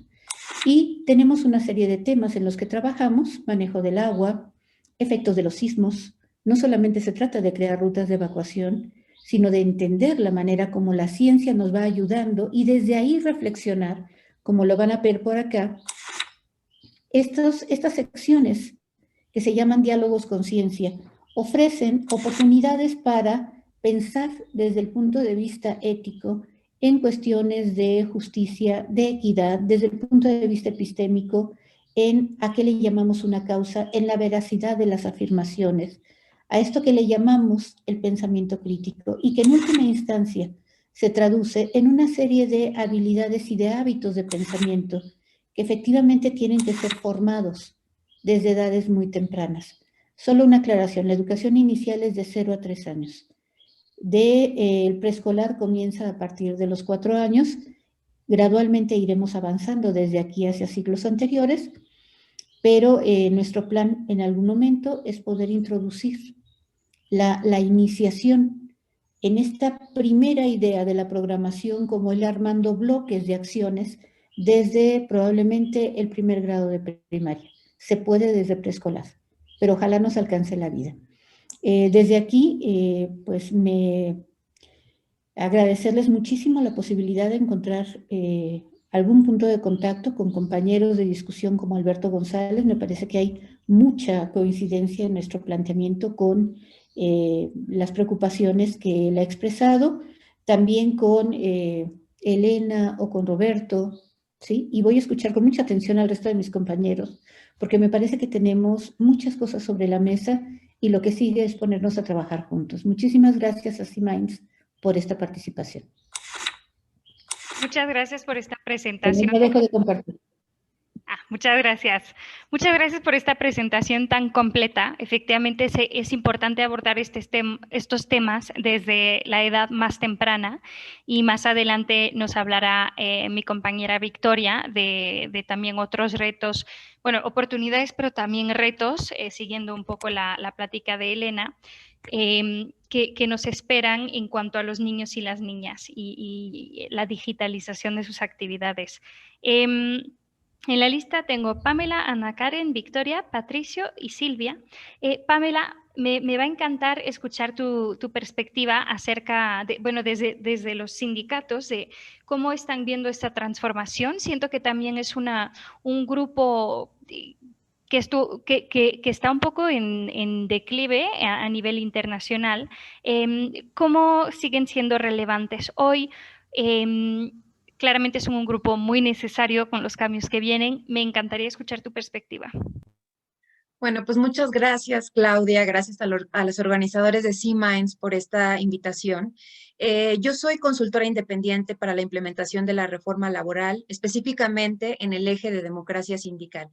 Mi interés por estudiar y conocer más la vida sindical precisamente surge de la necesidad de cómo podría evolucionar y sobre todo cuál es el futuro del sindicalismo en México enfocado a estos grandes retos, como son retos de cambios tecnológicos, pero también en medio de grandes cambios normativos y de cambios de retos, sobre todo en materia de relaciones comerciales.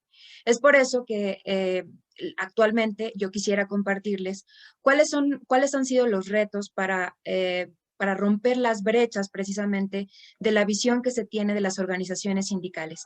Si bien es cierto, hoy en México tan solo el 10% de la población económicamente activa está sindicalizado, esta población pues es importante, ya que en donde está distribuido en los diversos sectores, han encontrado un área de oportunidad, sobre todo con los grandes cambios normativos.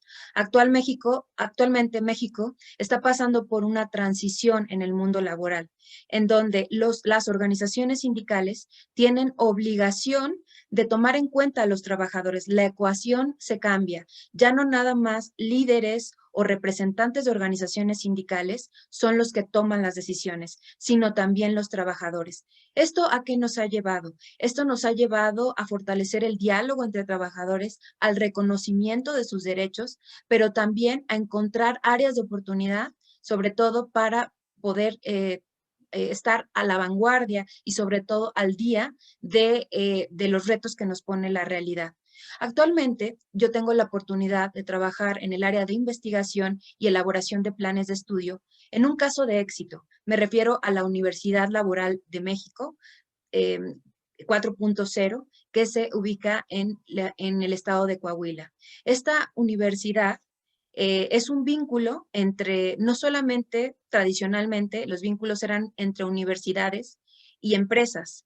Ahora, gracias a la iniciativa y sobre todo al reconocimiento de esta participación de los trabajadores, se hace efectivo este reconocimiento de sus derechos, sobre todo derechos de profesionalización, para crear una institución en donde se les brinden las herramientas, las capacidades y competencias adecuadas para que puedan fortalecer sus conocimientos. En particular me refiero a uno de los sectores más importantes y sobre todo más pujantes e impactantes en el sector económico. Me refiero al sector manufacturero, en particular la industria automotriz. Miles de trabajadores que trabajan en industrias manufactureras están preocupados y ocupados porque saben que desde hace varios años el futuro ya es hoy, en donde la inteligencia artificial, el uso de tecnologías de la información, el uso de nuevas tecnologías les está rebasando. Tal y como lo comentaba en su interesante intervención de Carlos, estamos trabajando en sindicatos modernos, sindicatos en donde los obreros no únicamente tengan competencias y habilidades básicas, sino transitar a obreros digitales, los cuales puedan tener competencias, habilidades, como les comenté, que puedan precisamente aportar mayores beneficios, productividad a las empresas. El reto que tenemos principalmente, sobre todo en la educación y el trabajo, es también proteger los derechos de los trabajadores como derecho a la protección de la información, sobre todo datos personales, sobre todo porque los trabajadores se están adentrando, muchos trabajadores, al uso de nuevas tecnologías. Entonces, esta es la experiencia que tengo desde México en el sector sindical. Muchas gracias. Muchas gracias, Pamela. Les voy a subir el tiempo. Claramente es un tema que no se puede resumir muy brevemente, entonces les voy a subir el tiempo a 3 minutos y medio para que no se estresen con los 2 minutos. Y bueno, vamos a pasar a la presentación, bueno, a las palabras de Ana Karen. Creo que justamente estuvimos hablando mucho de las brechas existentes, ¿no? María Estela habló de la brecha de conectividad, hemos hablado mucho de la brecha de género, la brecha, y todas estas brechas con la pandemia se están volviendo muchísimo más evidentes. Estamos viendo mucho más quién tiene acceso a educación, por qué tienen acceso a Internet. ¿Qué tanto afecta a las mujeres? Pues muchísimo. Las mujeres de repente tienen que regresar un poco a los años 50 y tener todas las tareas de una madre, si tienen hijos, de cuidar la casa. Muchas veces esas responsabilidades recaen en nosotras y al mismo tiempo tenemos que seguir con nuestro trabajo de tiempo completo y muchas tuvieron que dejar el trabajo o reducirlo. Entonces, ¿cómo podemos las mujeres? No quiero decir que es nuestra responsabilidad adaptarnos a esta nueva realidad, para nada, más bien necesitamos una realidad que nos funcione. Y justamente, Ana Karen, me encantaría que puedas hablar de tu startup Epic Queen, que fuiste nominada entre los 35 innovadores más destacados del año pasado, me parece. Y cómo estás apoyando también a mujeres de escasos recursos a unirse a la economía digital. Hola, muchas gracias por la invitación. Sí, mira, justamente algo que decían ustedes, cómo estamos viviendo esta transformación detrás de, pues, de una startup social. Somos una empresa social. Entonces, lo que estamos buscando en Epic Queen, nuestro objetivo final es justamente lo que varios ya han tocado, es cerrar la brecha de género en las STEM, la ciencia, tecnología, ingeniería, matemáticas, ¿no? Eso no nos queda duda, existe un problema y nosotros decimos siempre nuestro mantra, y mi mantra es, sin el futuro, no, si el futuro es la tecnología, la ciencia y la tecnología, y las mujeres estamos en la ciencia y la tecnología, por ende, no va a haber mujeres en el futuro, ¿no? O el futuro no hay mujeres. Justamente escuchando a todos ustedes respecto a las colaboraciones que podríamos hacer y que están haciendo, por ejemplo, los de la OCDE, un sistema de indicadores, y que están generando políticas, y qué gobierno está haciendo esto, qué gobierno está haciendo aquello. La verdad es que como emprendedora, o sea, desde mi punto de vista, falta muchísima acción. O sea, a mí me gusta siempre ver acción y qué está pasando, ¿no? ¿Qué está pasando? Yo veo que sí que las políticas, sí que los indicadores, sí que estamos haciendo esto, pero ¿cómo?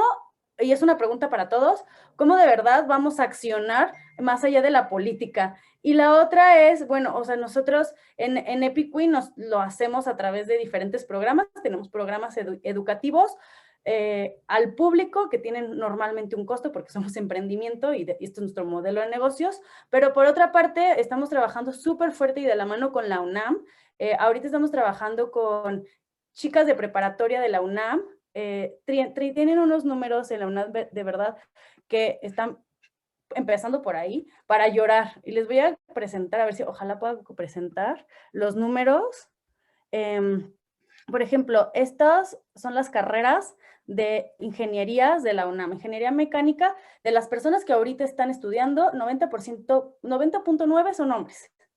Y aquí están viendo los números, de ingeniería electrónica, 88.8, 87.8, y así, ¿no? Y entonces, justamente al ver estos números, yo no los busqué, sino al contrario, fue una colaboración con el Centro de Igualdad de Género, que ellos dieron como el paso. Justamente el director decía como de SIGU, decía, a ver, es que yo veo que está pasando esto y cómo podemos hacer un cambio. O sea, yo veo que ustedes accionan y hacen las cosas y hacen los programas, hacen programas de educación. O sea, nosotros lo que hacemos son, no sé, un programa de educación de inteligencia artificial para niñas, para mujeres.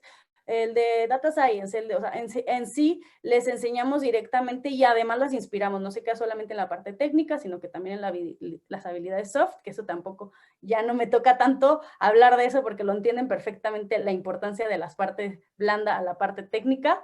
Y entonces decidimos que justamente la UNAM se nos acerque y nos dice, es que todo el mundo hace eventos, todo el mundo hace políticas, pero nadie va y acciona. Entonces, lo que estamos haciendo ahorita es, a ver, ¿qué es lo que pasa? Lo que podemos trabajar ahorita es con las chicas de prepa de la UNAM, ¿no? Porque son con las que podemos tener injerencia directa. Entonces, lo que estamos haciendo es, estas 17,000 chicas de la UNAM, ¿cómo las vamos a inspirar? 10 segundos.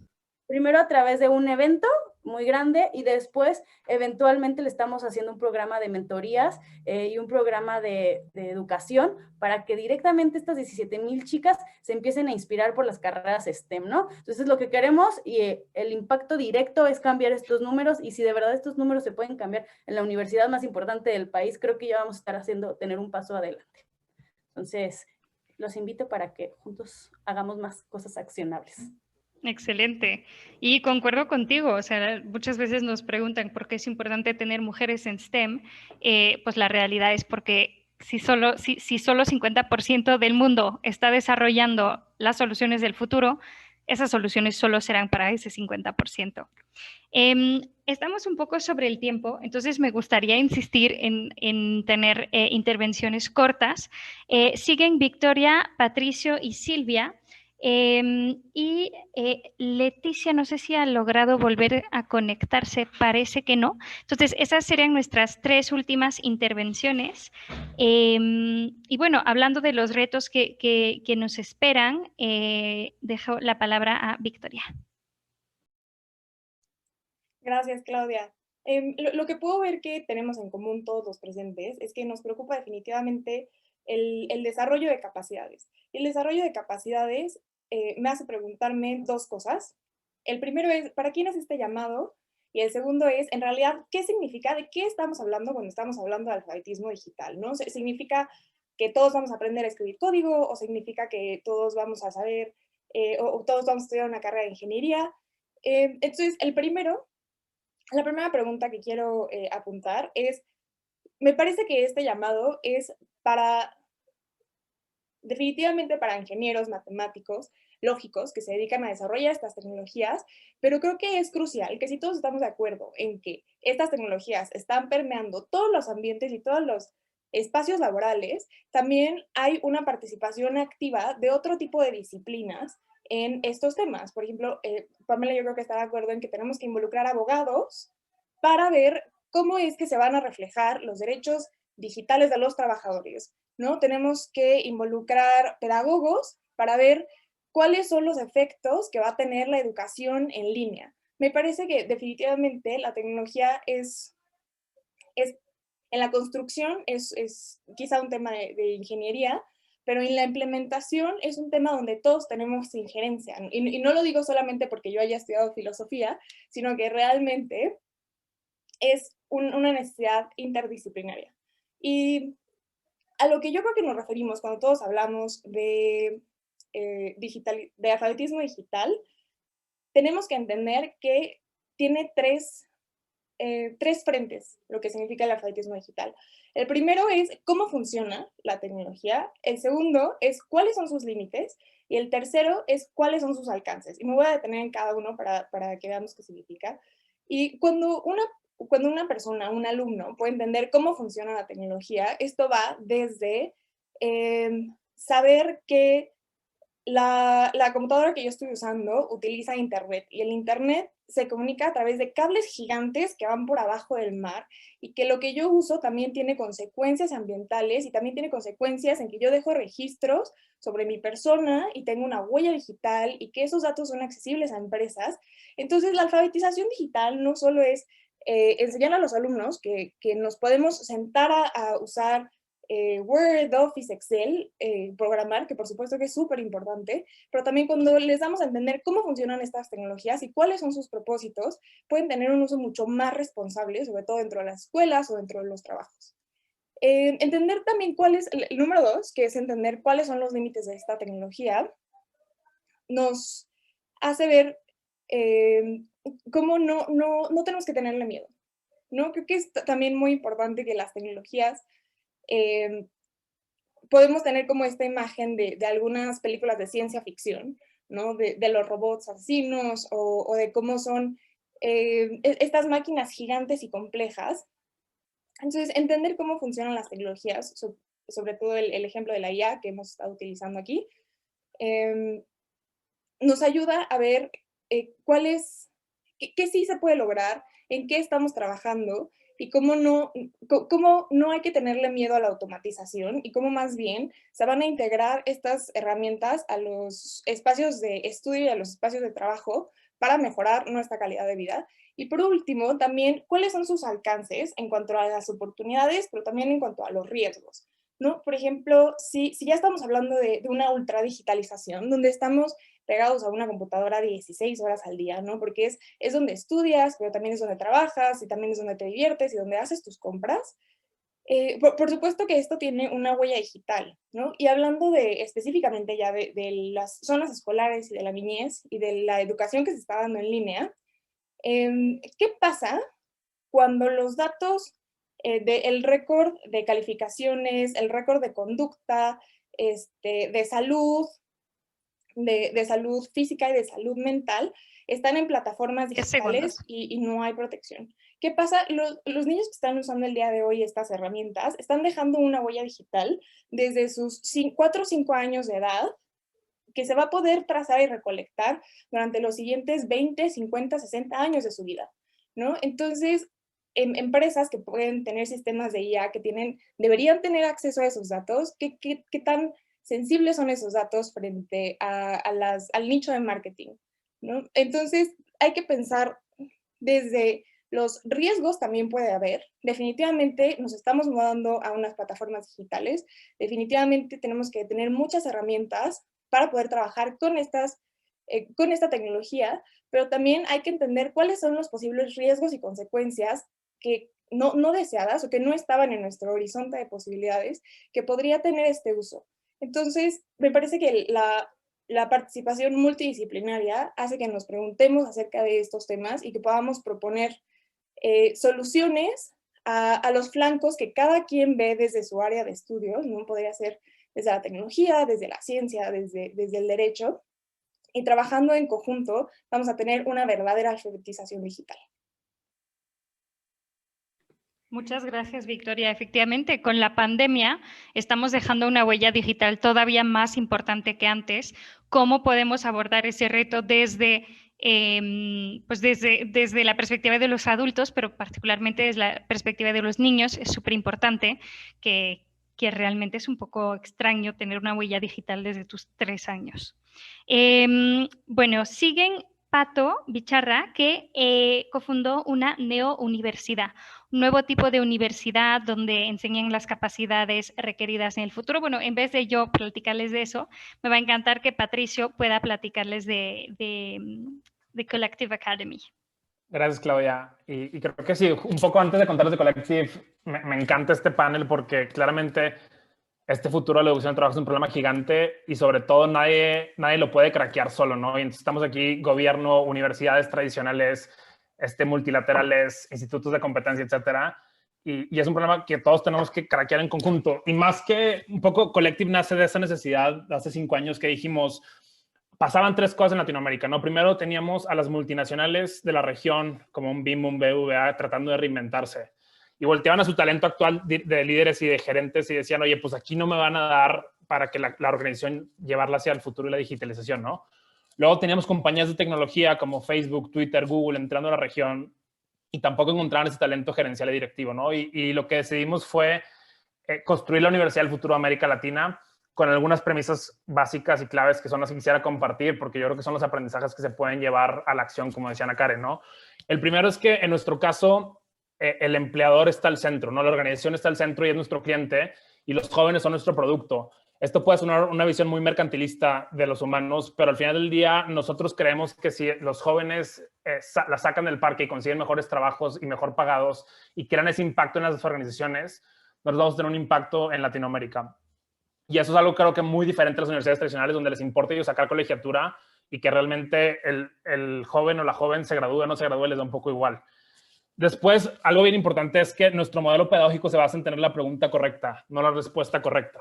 Otra vez, el sistema educativo está basado en sacar 100 en el examen y a eso nos interesa que nuestros aprendedores, como le llamamos a nuestros alumnos, sepan hacer esas preguntas que cuestionan el status quo y que de ahí se vayan a buscar la respuesta en Google, en Internet, con sus colegas, con sus mentores, con sus compañeros. El tercer cambio de paradigma que empujamos es mucho el darle autonomía y responsabilidad del aprendizaje al aprendedor. Y por eso no usamos la palabra estudiante y por eso nos gusta mucho más el verbo aprender que el verbo enseñar, porque el aprender es un verbo activo. Y si tú te haces responsable de tu propio aprendizaje, no tienes por qué echar la culpa a la maestra, al sindicato, a la escuela, a nadie, ¿no? Es tu responsabilidad entender qué problema tienes, qué quieres resolver y sobre todo llevarlo a la práctica, ¿no? Que ese sería nuestro cuarto punto, un modelo de aprendizaje activo donde realmente las organizaciones tengan retroalimentación de los retos que están enfrentando continuamente y que eso los traigas al salón de clases, porque realmente somos una universidad sin campus, y que poco a poco puedas ir acercando al mundo real a estos jóvenes profesionistas. Y por último, hacerlo en comunidad, que yo creo que es algo que se está perdiendo mucho en esta época digital. Y aunque hay plataformas muy exitosas que están haciendo aprendizaje individual pregrabado, en Collective creemos que la base de todo esto son foros como este, donde podamos regresar a las bases del método socrático y construir conocimiento en conjunto y sobre todo llevarlo a la práctica, ¿no? Entonces, un poquito de lo que hemos construido en estos 5 años. Nuestra comunidad hoy cuenta con más de 400 aprendedores en nuestro programa de maestría y de pregrado, que es un año sabático, y más de 4,000 ejecutivos. Y bueno, encantado de contar más historias más adelante. Gracias, Claudia. Gracias por la intervención tan concisa. Vamos a tener la última intervención de Silvia. Quiero invitar a los participantes, bueno, los oyentes, a realizar sus preguntas ahora y no en cuanto empecemos a contestarlas. Ya veo que tenemos algunas bien interesantes, no duden en poner más. Si están en Facebook, también las pueden poner en los comentarios ahí y nada más pido apoyo al equipo para hacérmelas llegar. Gracias. Silvia, tienes la palabra de cierre. Muchísimas gracias, Claudia, y agradecer a todos por sus fabulosas aportaciones. A mí nada más me gustaría cerrar un poco pensando en esta línea de la mitigación y la acción, ¿no? Creo que en este momento estamos viviendo podría decir casi un punto de inflexión para empezar a reaccionar. Este periodo del COVID puede generar en los estudiantes, en los jóvenes, algo que se conoce como el efecto cicatriz, que es que si están desempleados, si están estancados en la parte profesional, puede tener muchas repercusiones en su futuro, ¿no? Desde la parte socioemocional hasta la profesional. Y creo que en el Inter podemos aterrizar al menos 3 acciones. La primera es conexión efectiva entre la industria y la escuela. Tenemos que tener bien claro cuál es el rumbo de estos nuevos empleos. Si sabemos que el 65% de los empleos del futuro se están generando ahorita y nadie sabe de qué tratan, bueno, muchos sabemos que van hacia la parte tecnológica, tenemos que hacer vínculos bien fuertes con las empresas, porque para ellos está el incentivo de fortalecer su productividad, pero para las escuelas está la parte de tener alumnos mejor preparados, docentes más actualizados y basar nuestros contenidos en evidencia, más allá de inercia, que es lo que ahorita creemos que está pasando, y entender cuáles son las limitaciones ante esto. Te voy a poner un ejemplo bien rápido. Nosotros ahorita tenemos intervenciones en Jalisco y nos damos cuenta que efectivamente el sector IT es fundamental, pero dentro de este sector y dentro de la carencia de profesionales dirigidos a este sector, hay muchas otras variables, el idioma inglés, está la parte de la programación, hay muchos factores alrededor. Poder entender esos factores es bien importante. La segunda creo que es crear capacidad, y cuando me refiero a capacidad no hablo solo para los estudiantes, hablo también para los docentes, para el staff en diferentes industrias, para las empresas. Capacidad para que puedan hacer. No se trata de llevar intervenciones que duren 1 o 2 años y después se caigan porque nadie aprendió a hacer nada, porque era solo una beca, etcétera. Hay que crear capacidad para que las personas, todos los actores involucrados, puedan entender la situación y puedan llevarla hacia el futuro por ellos mismos. Y sobre todo, impulsar la relevancia y la calidad educativa. Y finalmente, en cuanto al desarrollo inclusivo, creo que con lo que yo me quedo es involucrar a todos. Esta chamba no es solamente de hombres, mujeres, empresas, industrias, somos todos participando, desde los clústeres de innovación, de industria, hasta los padres de familia, los compañeros, jóvenes estudiantes, las comunidades, ¿no? Y sobre todo para cambiar esta perspectiva que tenemos hacia el futuro, en la que los jóvenes no solamente toman sus decisiones, sino que hay muchos factores sociales y culturales alrededor. Creo que con esto ya termino mi intervención y agradezco muchísimo a todos los panelistas por sus valiosas aportaciones y a ustedes, Claudia, así me... Muchas gracias, Silvia. Y qué buen comentario para cerrar. Efectivamente, es algo que nos toca a todos trabajar juntos. Y en esta mesa, aquí estamos hablando, espero que se puedan disparar tal vez colaboraciones o pláticas más a profundidad. Ahora voy a pasar a la sección de preguntas y respuestas. Tenemos varias interesantes, creo que podemos juntarlas, hay varias que tienen temas similares. La primera, voy a contestar, tal vez le pida el apoyo a Victoria a ayudarme a confirmar, pero nos preguntan cómo podemos saber cuánto valen nuestros datos. Y me parece que, Victoria, habías encontrado una calculadora en línea que era del Financial Times. Si puedes responder súper rápido. Sí, en realidad creo que hay 2 respuestas posibles para esta pregunta.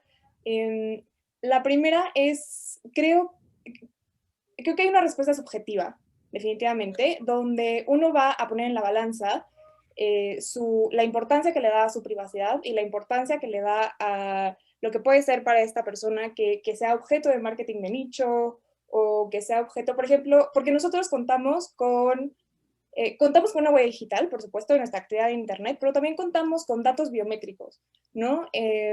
Yo cuento, mi cara es un dato biométrico, mi iris es un dato biométrico, mi huella de la mano es un dato biométrico, y si yo doy estos datos y en algún momento alguien me quiere encontrar en la calle, con una cámara que tenga reconocimiento facial lo va a hacer. O si yo doy mi huella digital a una app de un banco y esta app es hackeada, yo voy a tener que cambiar mis huellas digitales para que no tengan acceso a mis cuentas o para que no tengan acceso. Entonces, es subjetivamente sentarse a evaluar, para mí, cuánto vale mi privacidad, qué estoy dispuesto a hacer, o sea, si yo creo que me da más seguridad si dar mis datos biométricos a un banco, pues es algo que voy a hacer, o si yo le doy más valor a mi privacidad, entonces voy a buscar otro banco, voy a buscar otra app, o voy a ir a hacer mis trámites directamente ahí. Entonces, eso es una evaluación subjetiva que todos tenemos que sentarnos a reflexionar, porque definitivamente cuando nosotros no estamos pagando por servicios, ¿no? Como todas estas páginas de internet, redes sociales, cuando no estamos pagando por servicios, en realidad estamos ofreciendo nuestros datos. Entonces, la respuesta que sería como el valor objetivo de nuestros datos es cuánto están dispuestas a pagar las compañías por saber quién eres, cuáles son tus intereses, cuál es tu ingreso, qué tipo de celular tienes. Incluso hay una calculadora en Financial Times, podemos ponerles el artículo en el correo de seguimiento de este evento, donde te calcula de acuerdo a cuánto tiempo pasa en la computadora y qué tipo de actividades haces. Nuestros datos pueden ir desde 4 hasta $40 diarios, ¿no? Entonces, es conocer estos números y estos dos valores objetivos y subjetivos nos hacen repensar sobre lo que damos en línea y las actividades que tenemos en línea. Gracias, Victoria. Les pasaremos ese recurso súper interesante en el correo. También tenemos 2 preguntas más. Una súper interesante aquí que nos viene de Jorge Armijo, del Senado de la República. ¿Qué papel consideran que debe desempeñar el legislativo para avanzar hacia un mejor aprovechamiento de las tecnologías en beneficio de la sociedad?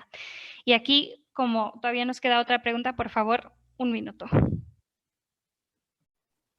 Yo tomo esa como experiencia, Claudia. Obviamente yo soy un emprendedor y no estoy dentro del marco de gobierno, pero mi perspectiva, Jorge, sería que realmente nos ayuden a innovar y actualizar las leyes. La Ley General de Educación es de los 60s, hace que instituciones como Collective Academy sea muy difícil acreditarlas bajo el marco legal y sobre todo instituciones que están construyendo este futuro de la educación y el trabajo. Así que es una chamba gigante, pero yo pensaría que así como en su momento se han regulado otras plataformas de tecnología como Uber, etcétera, hay que darle espacio a las compañías que estamos construyendo el futuro del trabajo y la educación. Gracias. ¿Alguien más? Karen, no hiciste como una... Aplaudí porque yo también estoy a favor de eso. Ah, muy bien, perfecto. Súper, muchas gracias. Y las otras preguntas que nos llegan, todos tienen algo en común. ¿Cómo podemos generar más conciencia de las leyes o recursos que tenemos para proteger nuestros datos? ¿Cómo podemos asegurarnos que se pueda acercar oportunidades de desarrollo de capacidades y habilidades a todos y a todas? Realmente aquí creo que la idea es generar conciencia sobre esta necesidad y sobre los recursos que ya tenemos para protegernos, digamos, en este ámbito digital. ¿Alguien quiere agregar algo? Perfecto. Lidia. Gracias. Yo creo que algo muy importante en estos momentos es que hemos aprendido que vamos a sobrevivir y a destacar quienes realmente, digo, en el sector empresarial y en todos los sectores, quienes sepan reinventarse. Y creo que también algo muy importante es que hemos dejado de preguntarnos el por qué para pasar a preguntarnos el cómo le hago, ¿no? Entonces creo que es muy importante en ese cómo le hago o qué sigue, pues el saber gestionar la innovación. De pronto también hay mucha confusión, entonces comentabas, ¿no? El tema de la capacitación, y en el sector empresarial consideramos que es algo prioritario, verse como una inversión, no como un gasto. El poder implementar estos medios tecnológicos, sabemos que vamos a poder simplificar y precisamente automatizar todos los procesos, obteniendo mejores resultados. Pero retomar la parte que decían al inicio, ¿no? Que no podemos olvidar, poner en primer lugar y en el centro de la empresa o de cualquier institución a la persona. En todos estos procesos, que no perdamos de vista que la persona es el centro, que es el factor más importante de cualquier organización y que será precisamente el capital humano el más importante. Entonces, que en todo esto, en esos procesos digitales, en esta capacitación, estemos pensando y pongamos de centro a la persona. Sería mi participación. Muchísimas gracias. Bueno, como ya son las 12, vamos a cerrar con unas palabras de la presidenta de Siemens, Constanza Gómez Montt. Gracias. Mi internet justo decidió caerse al momento que me toca. ¿Me escuchan acá? Sí, muy bien.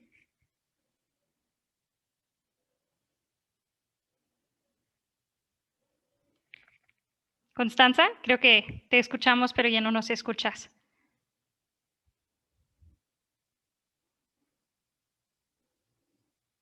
Bueno. Ya estás de regreso. Perdón todos. Perdón todas y todos, es hablando de la importancia de digitalización y estarnos conectados, pero creo que todas las intervenciones, me encanta ver la pasión, me encanta ver que esta temática nos une a todos y a todas, independientemente del sector en el que estemos, independientemente del tipo de institución. No me queda más que decir que desde Siemens y la Embajada Británica y la coalición IA 2030 MX, los y las invitamos a sumarse, a tomar acción para generar las discusiones y los proyectos y las políticas que permitan que los ciudadanos y las ciudadanas en México y otros países puedan estar mucho más preparados para el presente y para el futuro. No nos queda más que apostarle todos y todas en conjunto por una igualdad de oportunidades, que creo que es un reto no menor, especialmente en momentos de pandemia, pero conversaciones como estas no nada más nos abren las puertas para colaboraciones con otros sectores, sino también esta polinización de ideas entre varias perspectivas y varias disciplinas también nos fortalece como ecosistema en México. Muchísimas gracias a todo el grupo por haberse conectado, gracias a la Embajada Británica por ser nuestros cómplices en esta serie de discusiones llamadas Keep Calm y Harness AI for Economic Recovery. Nos vemos el 24 de febrero para la mesa redonda de gestión de pandemias futuras. Muchísimas gracias. Muchas gracias a todos y como último mensaje también les estaremos mandando los recursos que se mencionaron en esta llamada y información sobre las estrategias británicas como las reformas a la estrategia y el rol legislativo. Gracias a todos y a todas. Que estén bien. Gracias. Gracias. Gracias. Gracias. Hasta luego. Buen día. Buen día. Gracias, buen día.